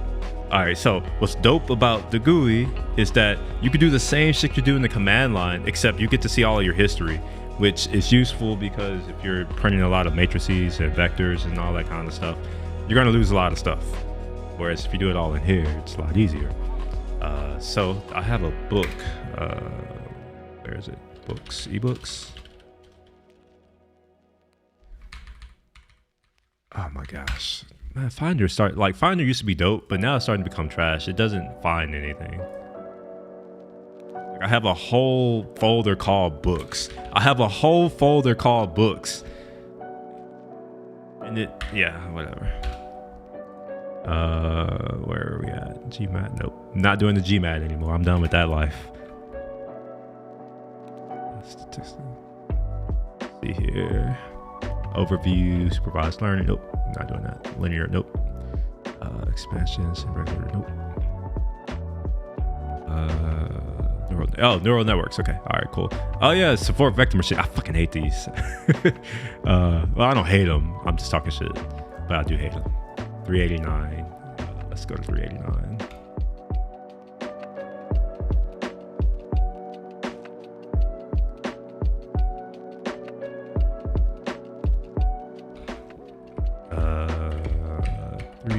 Oh, here we are. Cool. So yeah, so I could just go through one of these chapters and show how to implement all of these algorithms in Octave. I can show it in Octave because it handles vectors and linear algebra and all that kind of stuff easily. I don't have to go out and like figure out a library that does it in some other language and then figure out a new API. I could just like, it's so easy. I don't know why Octave is so dope.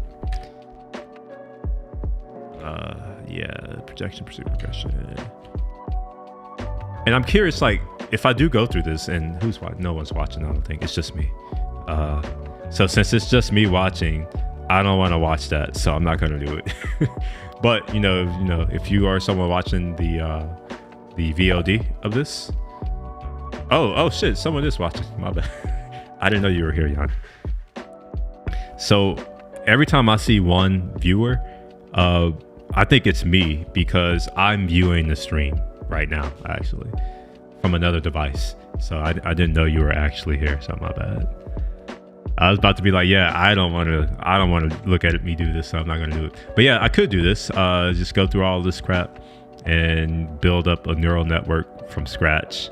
Do all of the things. This is something that I haven't done in a while, though. I'm not going to lie. I haven't done this in years, 3 or 4 years, maybe 5 now at this point. But yeah, this is one of the, many books that I had to purchase for school and go through. I don't miss it. I do not miss it at all.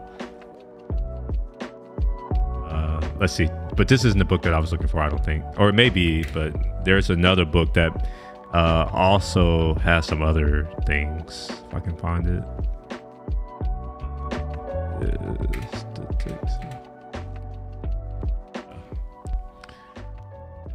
Time series. I don't think this is it. This can't be it. No, this is not it.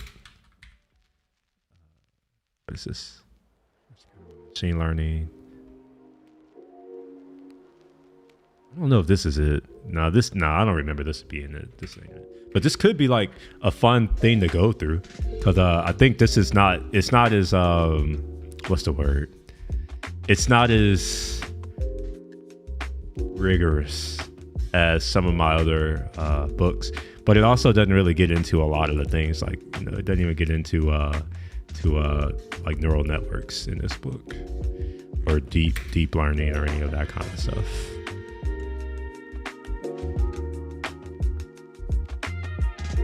All right, some of these practical algorithms were here. Nope.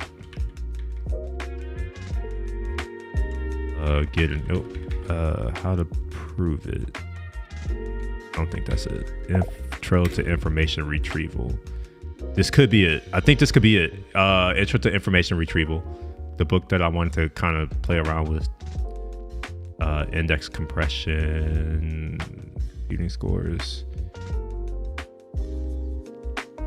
Is this it? Flat clustering. Web crawling. Yeah, this is it. I think this is the book. Maybe, probably, probably not. But like, this is one of the books that I liked, specifically around this right here, this index compression. Can we go there? No. Dang, that sucks. How do I get to 86? Do I just open it? No, I don't remember all the material from my college days. But that's not the point. I think people who remember stuff are stupid. Like, that's a stupid strategy, is to just remember shit. It's much better to get to a point where you understand, like, a lot of people don't understand what understand means, but it's like you have a foundational, like, you can build up from first principles. So I much prefer that. So the answer to your question is no. I don't remember most of this stuff, but a lot of the stuff, it falls out of first principles. So long as I know, like, how to add, like, do I know how to do addition? Yes. Right. So all of this boils down to a bunch of additions. That's how I look at it, right? Like, it's a bunch of additions. You'd be like, oh, well, there's linear algebra, there's matrices and all that other BS. And I'm going to come at you and be like, that's addition in a loop. That's what matrices are. It's addition in a loop. Oh, I'm doing multiplication. That's also addition in another loop. Division to me is almost the same thing. That's addition with negative numbers in a loop. subtraction is just addition with negative numbers. So it's like in my mind, it's like you just follow up from first principles. And honestly, you have books. Like I believe in, like, all these books have amazing amounts of knowledge in them.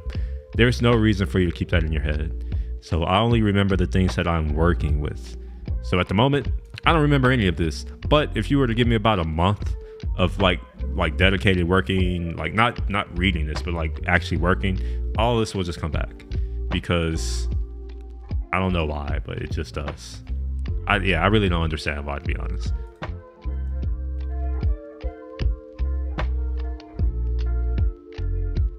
This right here. See, this is why I love having books and owning them, because you can come back and let's say you've learned, you've grown, you know more things. You can get something completely different out of this material by rereading it with new knowledge. So here's what I mean by that. When I first read this, I mean, I was doing Chinese, but not like for real. And I wasn't thinking about like, how can I use technology to do things with the language, with Chinese language, Mandarin. And this example right here, it's like, whatever. I saw it. It's just like skim through, no fucks.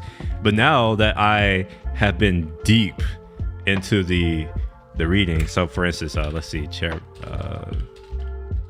TCB. Gosh, man, I don't want to open that. Fuck, what's the name of the app? TCB. Chairman. Bow. How about Bow?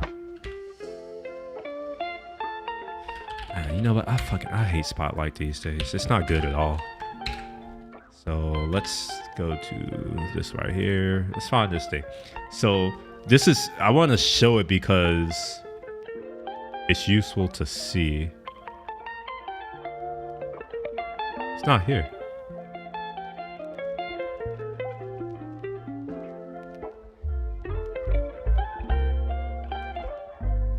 Give me a second. I guess I had to reinstall it, or I wonder if they like removed it from my computer.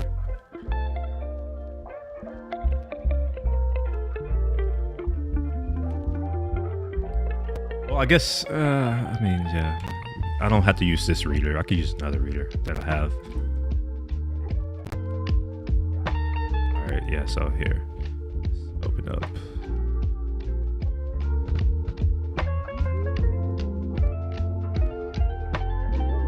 Wait, is this even my account? No, it's not. Okay. Shit. Okay.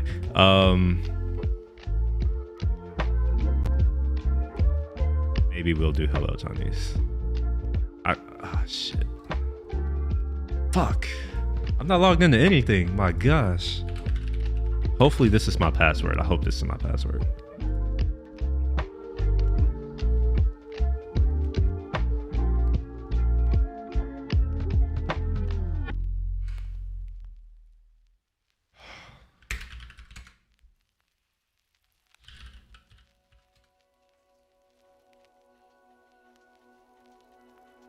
Okay, all right, fine.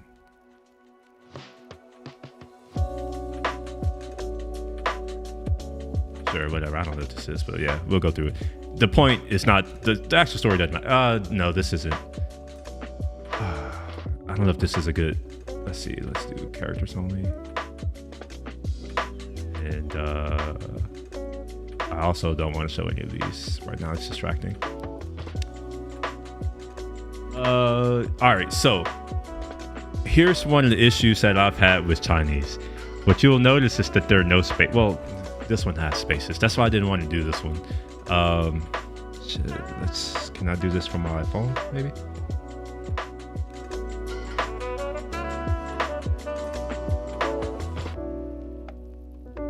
Let me switch to another scene with my phone on it.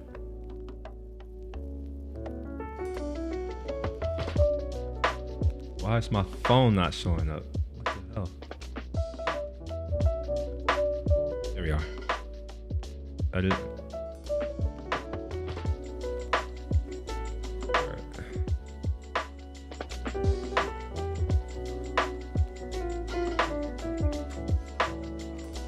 man. Oh my god. So okay, never mind. I can't show it. I'm not gonna show it. I can't because it's too much effort. You'll just have to like look at it here. So you see how at the moment there are no spaces. It's just like word, right? How do you know which words are to go together? That's the thing that like it's hard for me. I mean, I'm starting to understand it a little bit, but it's not because I truly understand it. It's just because I now know words. And I'm like, oh, no, that's a word. But yeah, so what they're saying is, actually, let me read what they're saying because I don't know. Standard unsegmented form of Chinese text using the simplified character. Yeah, there's no white space between words. I am between sentences. Apparent space after the Chinese period. It's just a typographical illusion. Yeah, that is true. With no space. The second and third sentences include Arabic numerals. Yes. So it's just like, how do you like split it apart, right? That's important. I think this is my information retrieval course. Yeah, this is literally that. It literally says that. I think there's. Let me go to the whatever this thing is, the table of contents. Boolean, dictionary index, scoring, probabilistic language models, C composition. Oh yeah, I remember this. I think this was like my final thing, link analysis. Basically like build page rank, which basically, oh yeah, build page rank. What? Who? Page rank? What? Have you heard of page rank by any chance, Sonny? Page rank.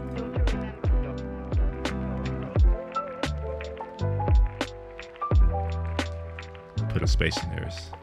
No space.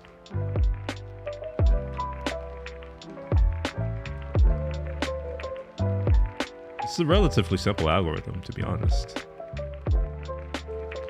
I mean, it's simple, like most good things are simple. It doesn't mean that it's easy, like to arrive to that simplicity, but it's pretty dope. SLR. What is this? Oh, it's statistical learning. Okay. Learn. Oh, okay. Mining massive data sets. Yeah, this is probably my favorite book, probably. This one goes into great detail on all of the different types of similarities. So yeah, this is the one I think that goes into cosine similarities, Manhattan similarity, cosine, distance is what they go as. So yeah, distance measures.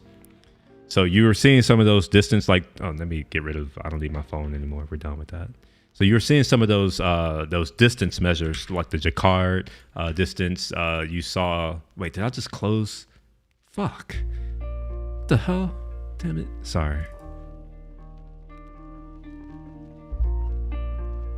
Whatever that page was that I was on, I forgot, where I was looking at all of the different types of like similarities.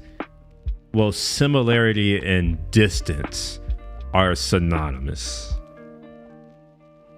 It's weird, it's confusing, but it's not really, right? Like you could think of similarity as if it's similar, 100% similar, there is no distance. So if you were to look at it on like a graph, like what is it, Euclidean space? Is that the right word? I don't know. If you're to look at it on a graph, that's the word I'm gonna use. You had a point, and then you put another point somewhere on that graph. The distance is a representation of how similar those 2 points are. So if you have a point and then you put another point on that same point, well, the distance is going to be 0, which means that their similarity is 1. Like they are the same. So that's what distance measures are. And then they have all these different types of like doing distance. So there's Euclidean distance, and then the Jacquard distance, which I think is based on like sets and shit. Then cosine distance. I want to say who's using cosine? OpenAI.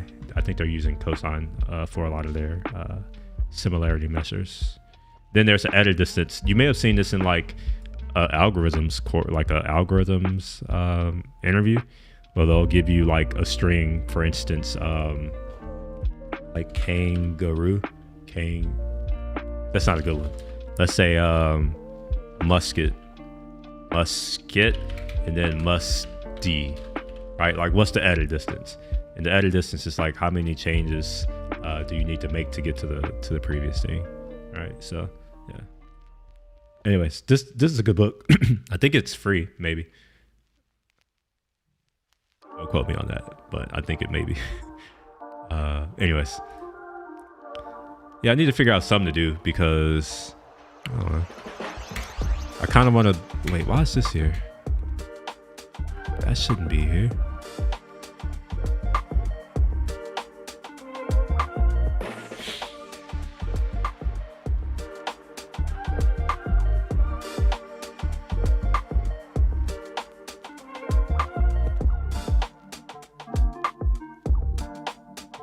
I don't think I've read this yet.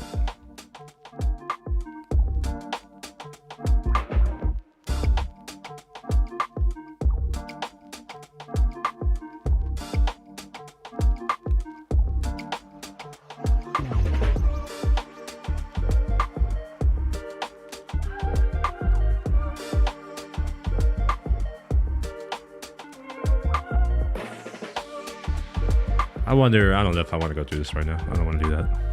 In fact, yeah, give me some direction. What should I do? No direction, I'm gonna go. I'm gonna do something else. Go to the gym or something.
God damn. What the fuck? Man, this dude just got laid out. Oh, I gotta show this. I gotta do it on here because, reasons. Focus.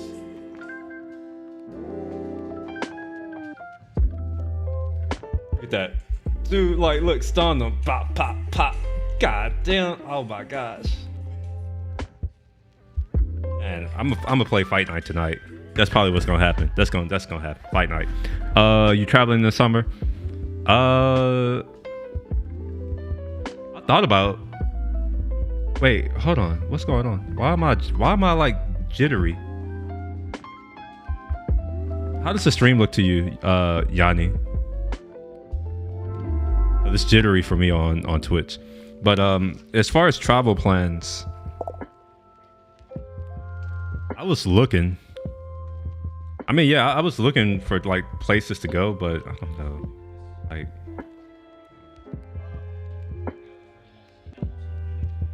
yo, something's up with Twitch. I think it's like jittering.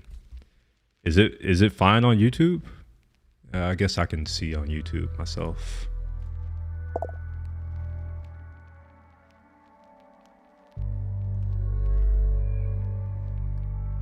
Okay. Well, Twitch is fucked up for real right now.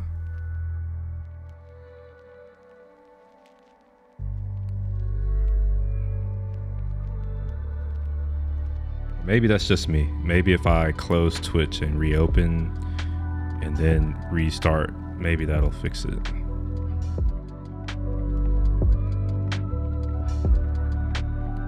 You go back to my other screen.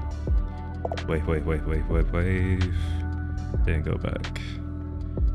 That wave is for a test. Don't worry about me. Yeah, still, yes, it's messed up on Twitch. Is messed up right now. Yeah, you know what? Like, honestly, like, the only reason why I'm streaming in 1080p right now, in 30p, or I'm sorry, yeah, 1080p, 30 frames per second, is because of one, Twitch only allows up to 1080p. Also, Twitter and LinkedIn, which I think I'm streaming to right now. And then LinkedIn, the highest frame rate you can push is 30, which is why I'm streaming at 30 frames per second in 1080p. If I were just to stream to YouTube, which, you know, maybe I don't know. I tend to get more engagement on Twitch, but lately I don't. So it's just like, it's almost like, why even stream there? It consumes bandwidth and increases the complexity, you know, of what's going on. And then like Twitch gives me nothing. Like, I feel like they hate their creators. Like, they do nothing for me. I know that I will never make money from Twitch, so it's almost like, why ever do it? Now, it would be dope if I could stream to YouTube in 4K and then somehow have another stream where it's ingesting that 4K and downsampling it to 1080p HD and then send it on to, but you know, that's a lot of effort to enable Twitch, which doesn't give me anything at all. So like right now, like I have, it's saying everyone who's watching this on Twitch right now. So it's like, that's interesting. But you, Yanni, you're on YouTube, but it doesn't show you. I don't know. It's interesting.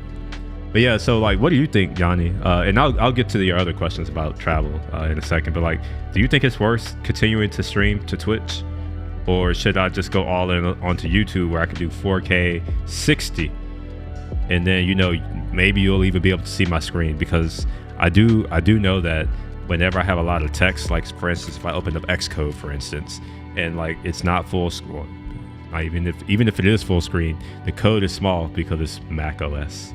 Like, they like small text for some reason. So it's like, is it even worth continuing to stream to Twitch?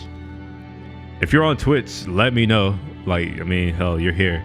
Do you want to see this type of content on Twitch, or would you go over to YouTube and watch it? Right now, I feel like I'm trying to split my effort across 4 different platforms, and it's mediocre across all of them, whereas I can just focus on one and make it acceptable. It won't be great. It'll be acceptable. I'm not going after greatness anymore. All right. Yeah. So as far as plans for travel, I do plan to go to Japan. I don't know when. Maybe this year, maybe not. I want to go to the Philippines. I already have a flight planned to Singapore at the end of the year. I've been contemplating going to Indonesia. I want to go to Sumatra and Bali, or Jakarta. I want to go to Jakarta, Sumatra and Bali. So that'll, like, if I do that, that'll be part of like my Indonesia and Philippines trip. Like, I'm not going, when I do that, that's going to be like a 4 to 6 week trip, more than likely. And I'll touch 2 to 3, maybe 4 countries while I'm out there. Because Brunei, whatever that country is, I want to go there because most people on Earth have not been there. Not on Earth. That's true actually. Most people on Earth haven't been there, and I like going to places that most normal people can't go to.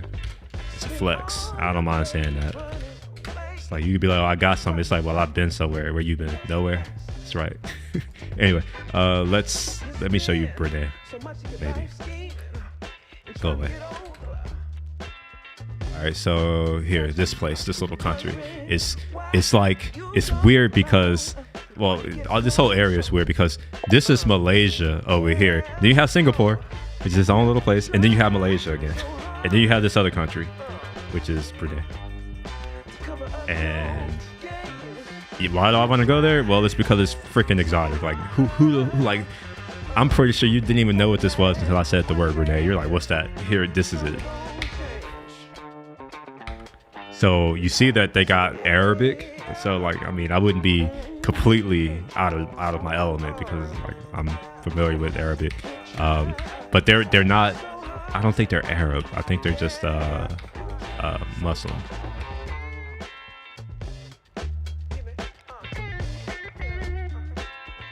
Yeah, yeah, true. That's my issue with Twitch, man. Like, it's that it's almost as if like Amazon doesn't even care to try to address the problem of discoverability. It's that, like that's the thing that makes your platform, right? Where it's like, yeah, you can have all the content in the world, I'm sorry, but until you start like making that content available to an audience, having that content is useless. And that's something where YouTube, they've done this well. Yeah. Indonesia is definitely Muslim as well. I think they have Christians there as well in certain parts. I got to use other social to drive Twitch views. See, I've tried it, and I guess this is partially like an issue for me, I guess. And like the fact that most of the people who I know are not into this stuff. They're not into this life. Like, they're not into tech or whatever. So they don't have Twitch.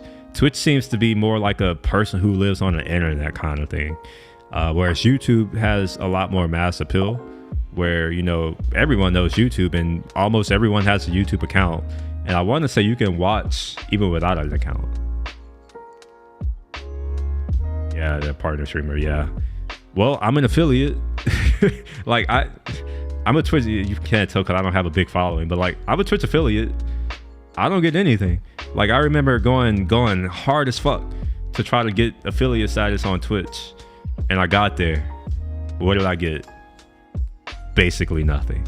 They're like, oh, you get these new emojis, you get these new mod tools, you get like, I think I can like control ad breaks or whatever, but I don't know. I'm not a fan of the ads in Twitch either, because they destroy engagement. It's like, I've heard, I don't know, but because I'm one of those people, like, I use Twitch, but I don't watch it. So I'm dumping stuff out, but I'm not consuming it. What I've heard is that to watch a person stream, you may be presented with up to 90 seconds of commercials, ads, before you can watch that stream. That's basically creator hostile right there, because it's just like, when someone comes to and clicks on your content, you gotta, like, they're clicking it to see if they should watch. And like, most people's attention span isn't long enough to say, all right, you know what, let me watch for 90 minutes or 90 seconds, something that has nothing to do with what I want to watch, and then let me also dedicate another minute or a couple seconds to figure out if this is something that I want to watch.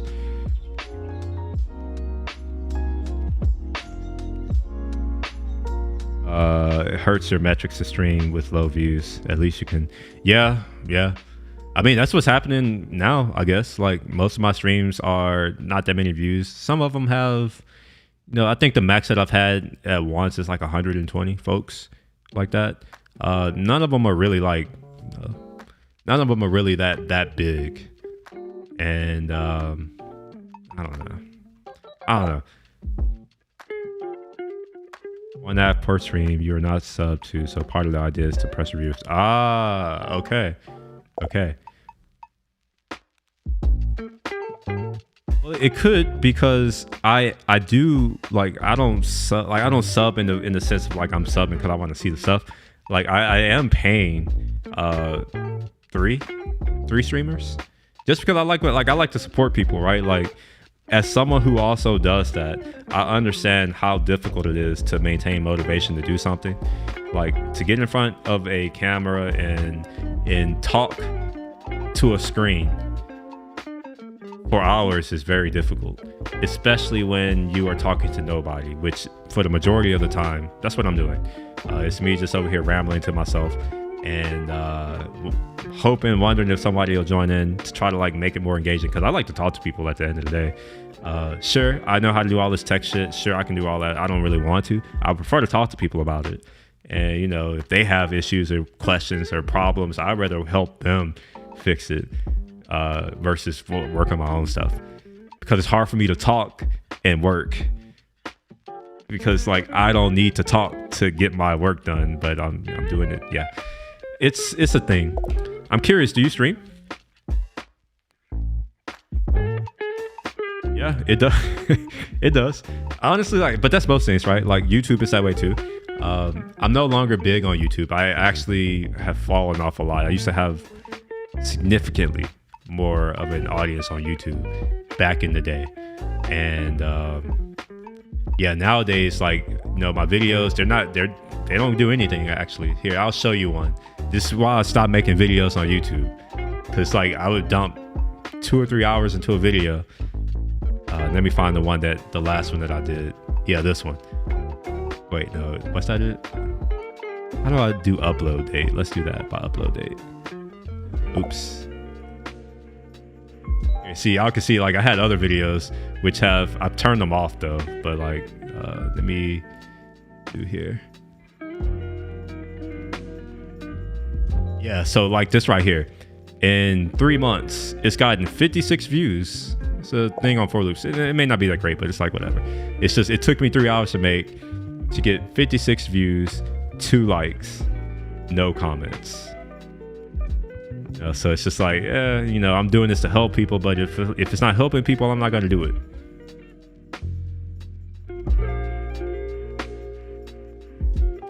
Yeah, I'm the same way, bro. I stream when I want. I don't have a schedule. And in fact, I've been told several times, they're like, by people who do this and know a little bit about the space. They're like, yeah, if you create a schedule and like you stream on a schedule, it'll help.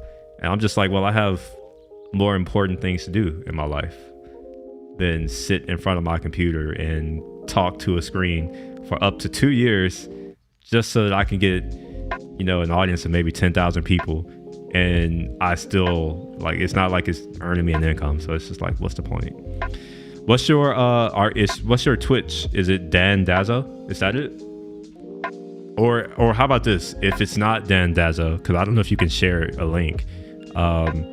If you go to Twitch and you send that same message, I'll see your Twitch handle. Because yeah, I support chatting for both Twitch and YouTube.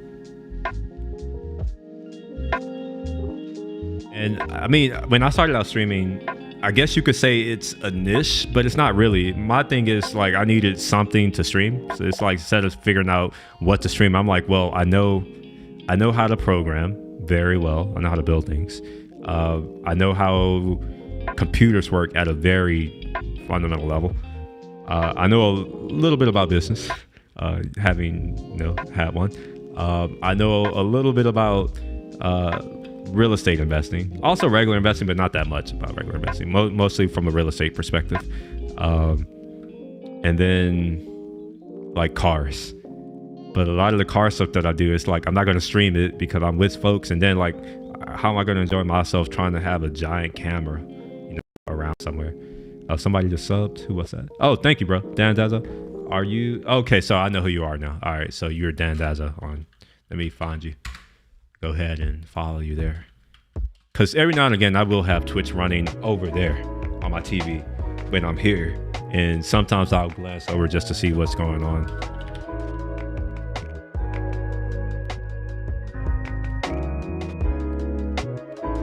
All right, bro, got you. Also don't really play. I mean, I do games, but not the kind of games that most people like. Like City Skylines is the game that I play, and I don't do it that often. Oh, yo, what's up? Oh, wait. Oh, thank you for the follow, Hannah. Says hi. Appreciate it. Hello, Hannah. For what it's worth, I'm William. I know if you're on Twitch, you see Code and Color.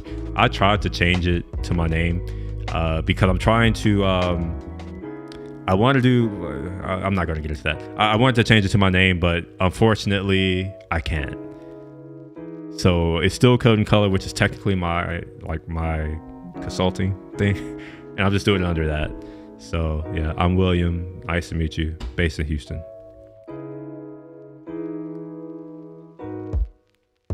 Yeah. So honestly, I'm most active on Instagram when it comes to social media, and I guess that's because it's most of the people who I know in real life who I follow and who follow me. So it's a lot more engagement there for me. Whereas on YouTube, it's not much. Now, of course, I got Yanni. I got a few regulars, which is there. It's always kind of cool to see them whenever they pop in. But yeah, I'm hoping that, you know, things improve in the future. But curious, what kind of content are you two what kind of content are you interested in seeing?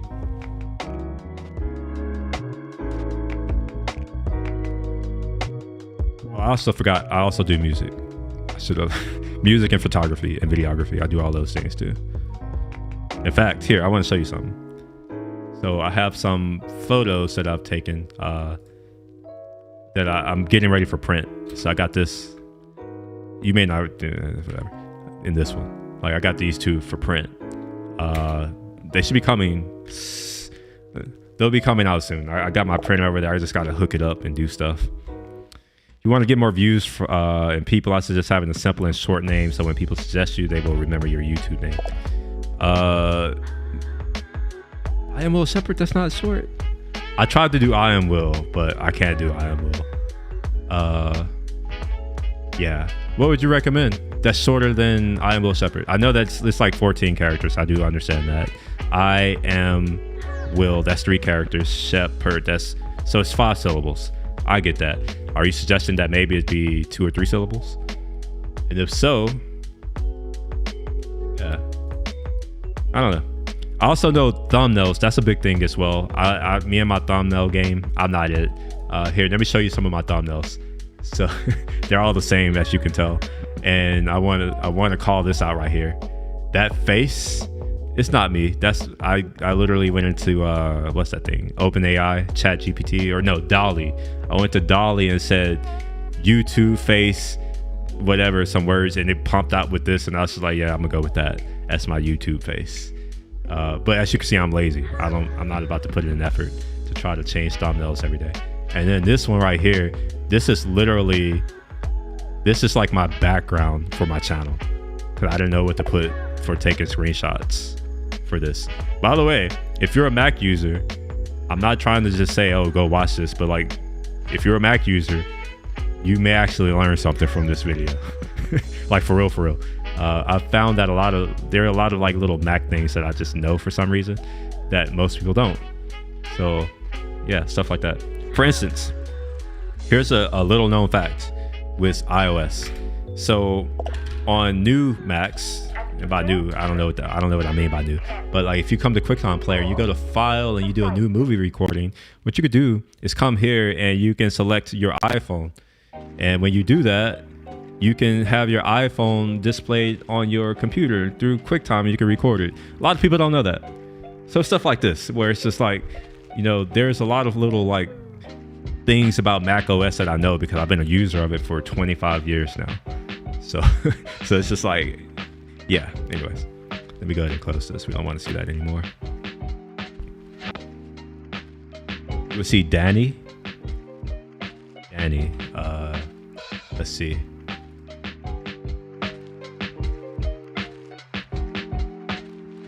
The only tech YouTubers who I like consistently watch their content is the Primogen, is that his name? The Primogen, and Thea.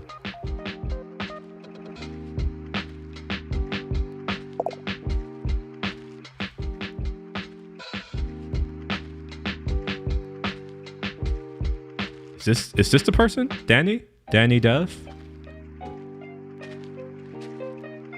I guess so, because he's doing 3D games, yeah, in Unity. Alright, I'll go ahead and subscribe.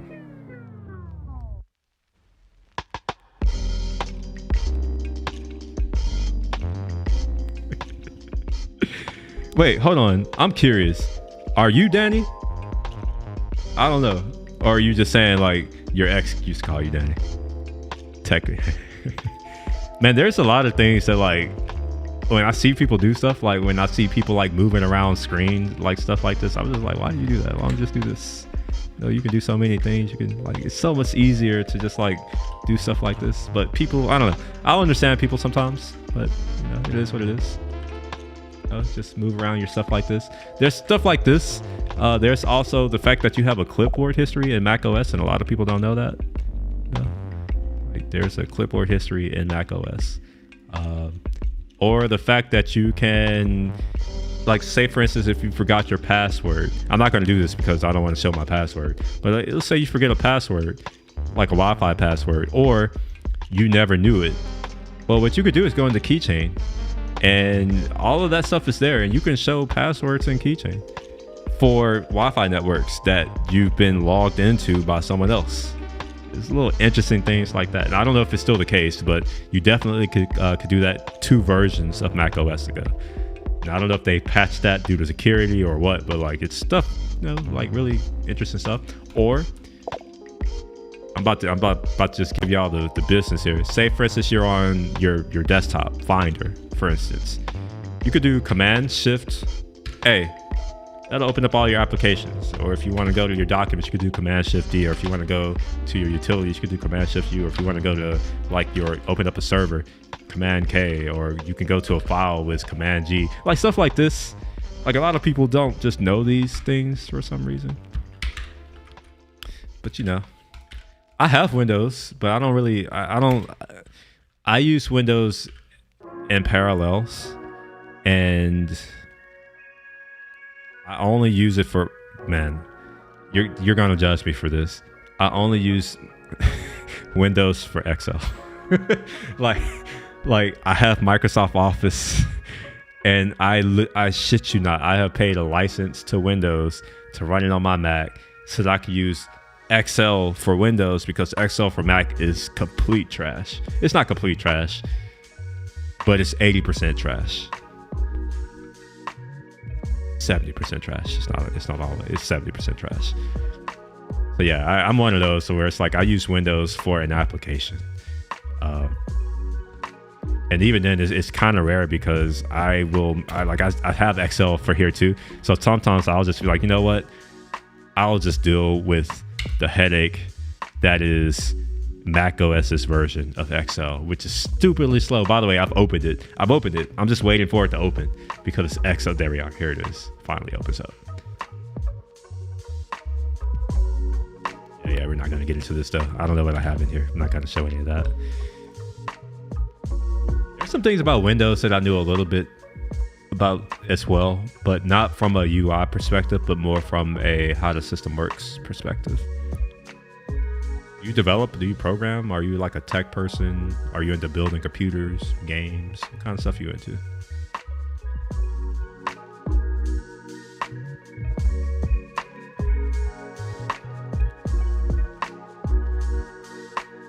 Man, what's up? Man, this dude's he's doing Unity, and what's crazy. It's just like, I know a little bit.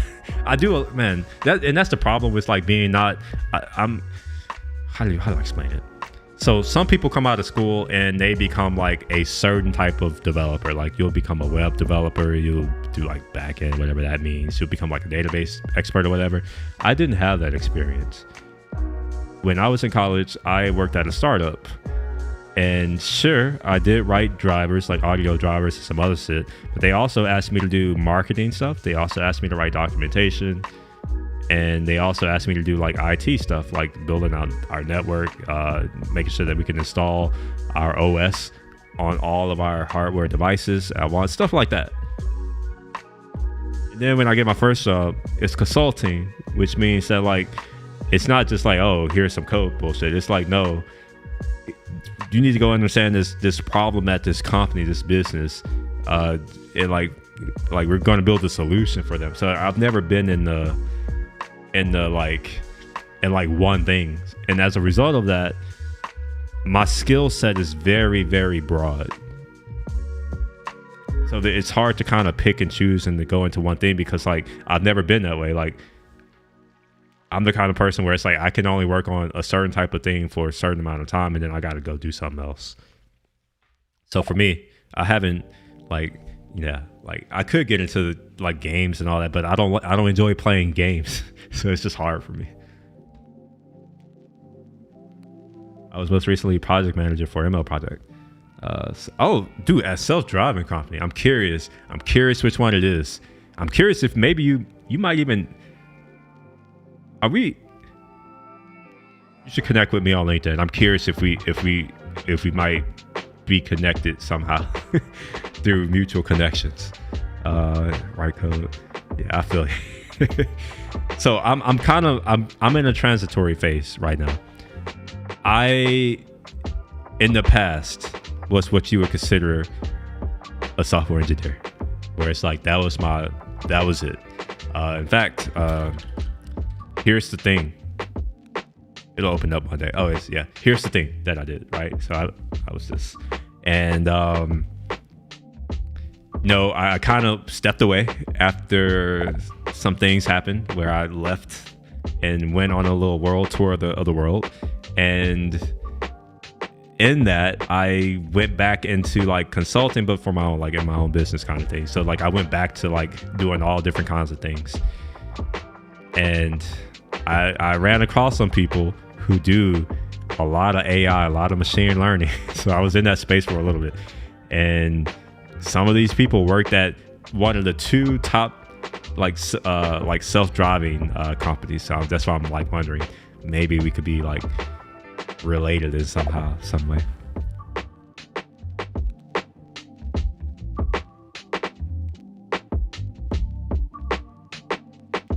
Dude, that's awesome.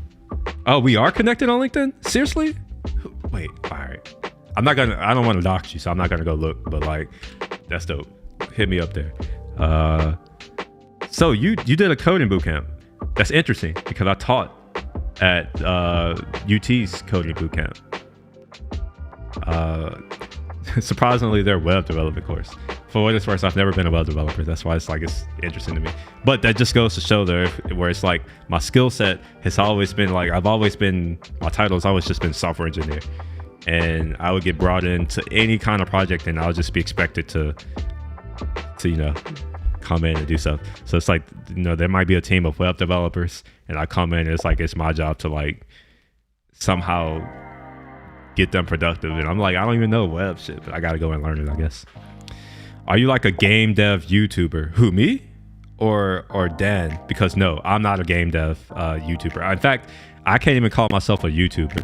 I make negative money from YouTube. What does negative money means? It means that it has cost me money. That's a lie. Well, no, that's not a lie, because this light that's lighting me right now, I purchased solely for YouTube. Trying to think of what else I purchased for YouTube. Oh, the Stream Deck. I purchased this for Twitch. So yeah, that's like $500 total, and I've made zero from YouTube. But that's a lie, because I've made money from YouTube in the past. So no, I used to be a YouTuber a long time ago. So from 2006 to 2010, I paid part of my tuition from YouTube, which is why I didn't graduate $250,000 in debt. Only 120. So I did make money from YouTube, but that was a long time ago. I haven't made anything from YouTube in the past 5-8 years, maybe 9 years, if I'm doing math correctly, which I'm probably not.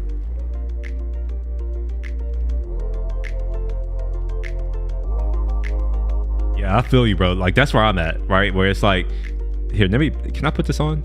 Add the broadcast. Yeah. I'm gonna put this up so other people can see what yeah. So I'm the same way, where it's just like, well, I didn't learn JS first. The first language I learned in life was BASIC on a calculator, TI-83. I learned JS. Damn, when did I learn JS? I learned JS like 4 or 5 years ago. And I'm much better at problem solving as well as like coming up with a solution, like, breaking it down. And I could show you an example of that if you're interested in seeing what that looks like. What kind of dev am I? Will I'm not a developer anymore. I'm a developer advocate. Actually, I'm a developer advocate. That's the kind I am. So I'm an advocate for you. So if you're trying to become a developer, my job and my role is to enable you to be at your best. It's not for me anymore. Like, one of the things that I've now grown out of is like wanting to just do something alone and just me. I've had substantial success. And now my goal in life is to like help others become successful, because at the end of the day, like it's their success that makes my quality of life greater. But you have to have a longer term perspective to understand that. I come from a different place, like the hood, and what you'll find in the hood is that it's a lot of poorness, a lot of poverty, and poverty increases crime rate, increases a lot of things that aren't great. And what I've learned is that if people don't have to worry about how they're going to eat, how they're going to have a place to stay, then it's a much safer environment. So it's like, if I can enable others to be more successful, and other people are also doing that same thing over time, maybe 20, 30 years from now, America won't suck as much as it does. Now, if you're not in America, America, in my mind right now, is kind of trash. I'm not a fan of where we are. So it's just like, instead of complaining about it, I can do something about it. Part of it is developer advocacy. Part of it is the mentoring, which you won't see on YouTube. And part of it is just what I do in my daily life, which again, you won't see on YouTube. But the reason why I have Unity, like this Unity project, we'll do maybe later, is because I am a developer advocate for a company now called OneSignal.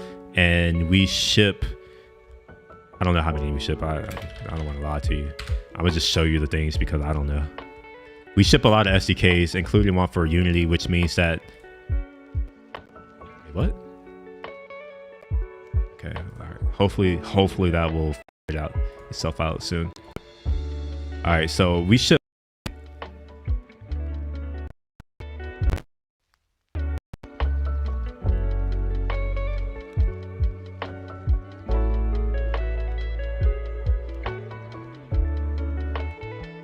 All right, so my bad. Unity is causing my system to do some weirdness. It's freezing.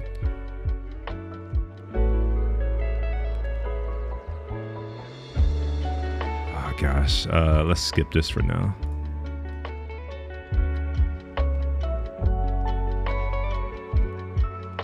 What's that? All right, sorry about that. Yeah, so the reason why you're saying Unity is because we ship a SDK for Unity. So I need to know how to use Unity and I just need to know how to do it.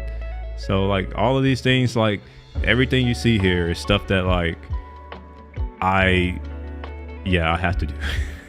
So, but if you're new to the industry, I'm not sure, Jeter, you got to tell me, but like if you're new to the industry and you're learning, I would suggest you, like if you're like, oh, like all these languages, do I have to learn them? The answer is no.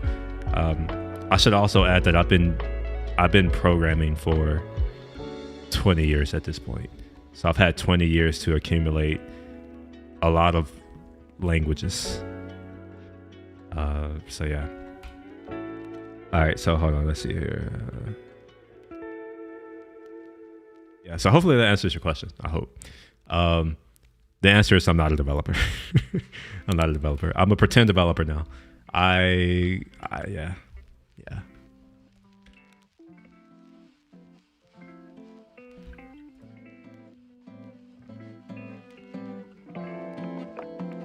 In fact, that I've been working on this like code sample demonstrating how to do live activities. Do you know what a live activity is? That new iOS thing for the dynamic island.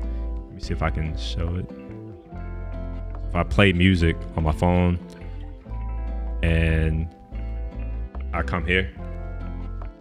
Oh wait, hold on, let me.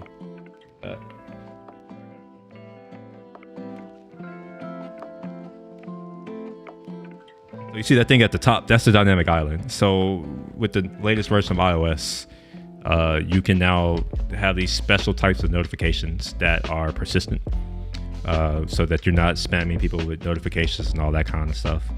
And my company, OneSignal, we build a product that enables you to message all your customers. It's a customer engagement thing. And one of the messaging channels now is live activities. Now, part of my job is to make sure, like, say for instance, you, Jeter, if you wanted to add, like, let's say for instance you're building an app, it could be for iOS and Android, and it doesn't necessarily need to be built using Swift or whatever the Android equivalent is. But you can install our SDK and you can get push notifications. You can get email and SMS and in-app messages and lot activities on iOS and whatever Google is going to call their copy of lot activities.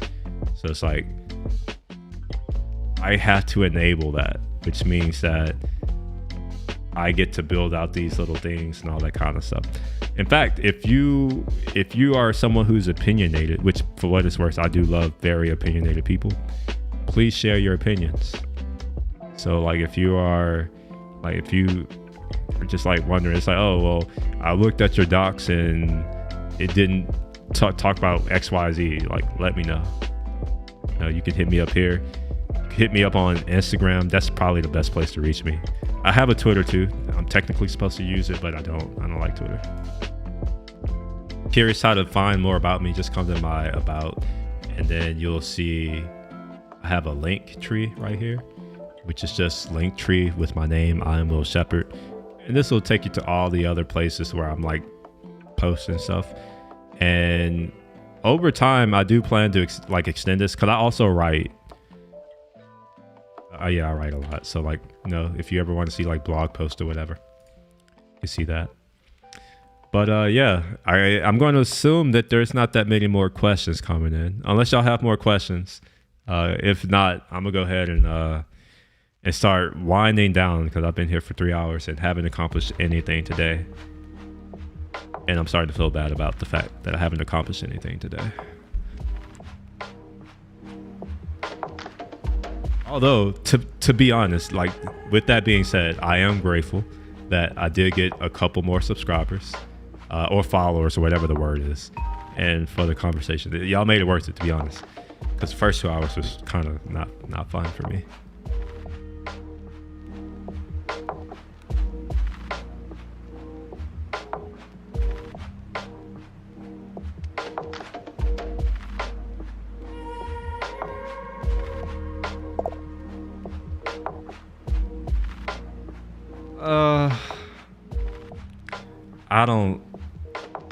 I don't feel that way. Not for me. I have this thing where I have to accomplish something every single day. And it's an internal thing. Like, it's not like this, like, I don't know how to explain it, but I've always been this way where I have to accomplish something every day. Otherwise, maybe if you keep following me, you'll start to understand. Like, I've had some very bad experiences in life to the point to where like I'm not someone who's just like, oh, I just love living. So it's like I need something. So for me, it's accomplishment. Like I need to accomplish something. I need to feel like I've made progress in something. Otherwise, it's hard for me to not ask that question. Like, what's the point? If I'm just gonna sit here and wake up and like I'm supposed to be just happy that I woke up. I know the people tell me that, like counselors and therapists are like, oh yeah, every day you wake up is a good day. And in my mind, I'm like, that's the stupidest thing I've heard. It's like every day you accomplish something is a good day. Just waking up, to me, it's not really that big of a deal. But yeah, so I get what you're saying. I understand, but like for me, I hear those words, but they don't resonate with me. I gotta accomplish something. I'm very goal driven. So at the moment, I'm behind my goal. And I'm not happy about that either. I'll probably stream tomorrow too. I'll probably after this, I'll probably take some time to think about what I'm gonna do tomorrow. Because typically that's what I do. Here, I'll show you. Just so you see. You're seeing a very weird live stream for me today. And that's because I haven't streamed for a few weeks. I've been traveling. And this is kind of like my first time back, really. So I typically have these things in my Devlog folder, which is where's my Devlog? Here we are. So yeah, so as you see here, typically I have like these lists of things that I'm gonna do. Well, here's a yeah. Yeah, so I'll typically have something like this where it's like, why is it weird? Where it's like, what do I need to accomplish for the day? And they will always get rolled up inside of my description. I haven't done that because I've been lazy, but these devlogs are literally my work sessions for the most part.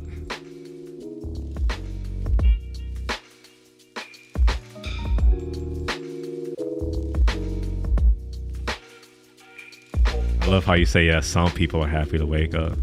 I feel like, at least, I think it's just a matter of who I'm around, right? Because of the environment that I grew up in, you can kind of tell, just like super Christian and all this, like this whole like, oh yeah, every day you wake up is a good day. That's what everyone around me says. And I've always been an odd one out because I never believed that. Like even growing up, they're like, oh yeah, you wake up, it's a good day. It's just like, no. I remember waking up one day and my grandmother or my grandpa, my aunt or her family members dead. It's just like, oh, it's a good day because I woke up, but they're dead. It's like, no, it don't work that way for me. So yeah, I gotta accomplish it.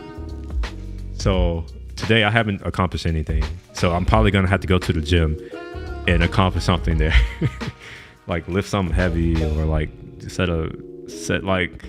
make some type of progress that I haven't done. So if I'm able to maybe like jump rope for 20 minutes straight without, messing up, to me, that's an accomplishment because I haven't done that yet.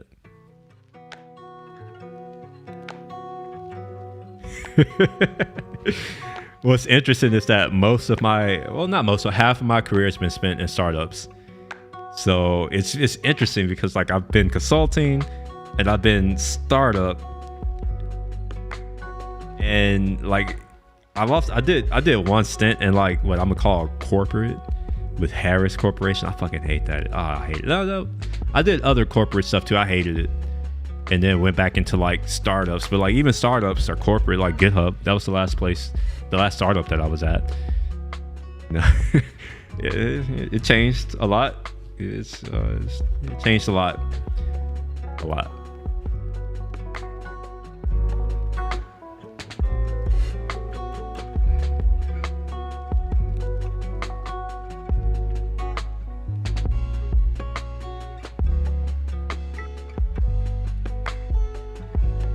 So I've been just thinking about like what kind of stuff to do, and I kind of swing back and forth between doing this tech stuff, which is harder for me because I don't care as much, or just talking about stuff that I actually care about, which I know is going to cause like an issue with like, because it's not aligned with work, right? So like a lot of stuff that I like is world affairs. I travel a lot. I've been to a lot of countries, so it's like I'm more interested in world affairs and I keep up with that.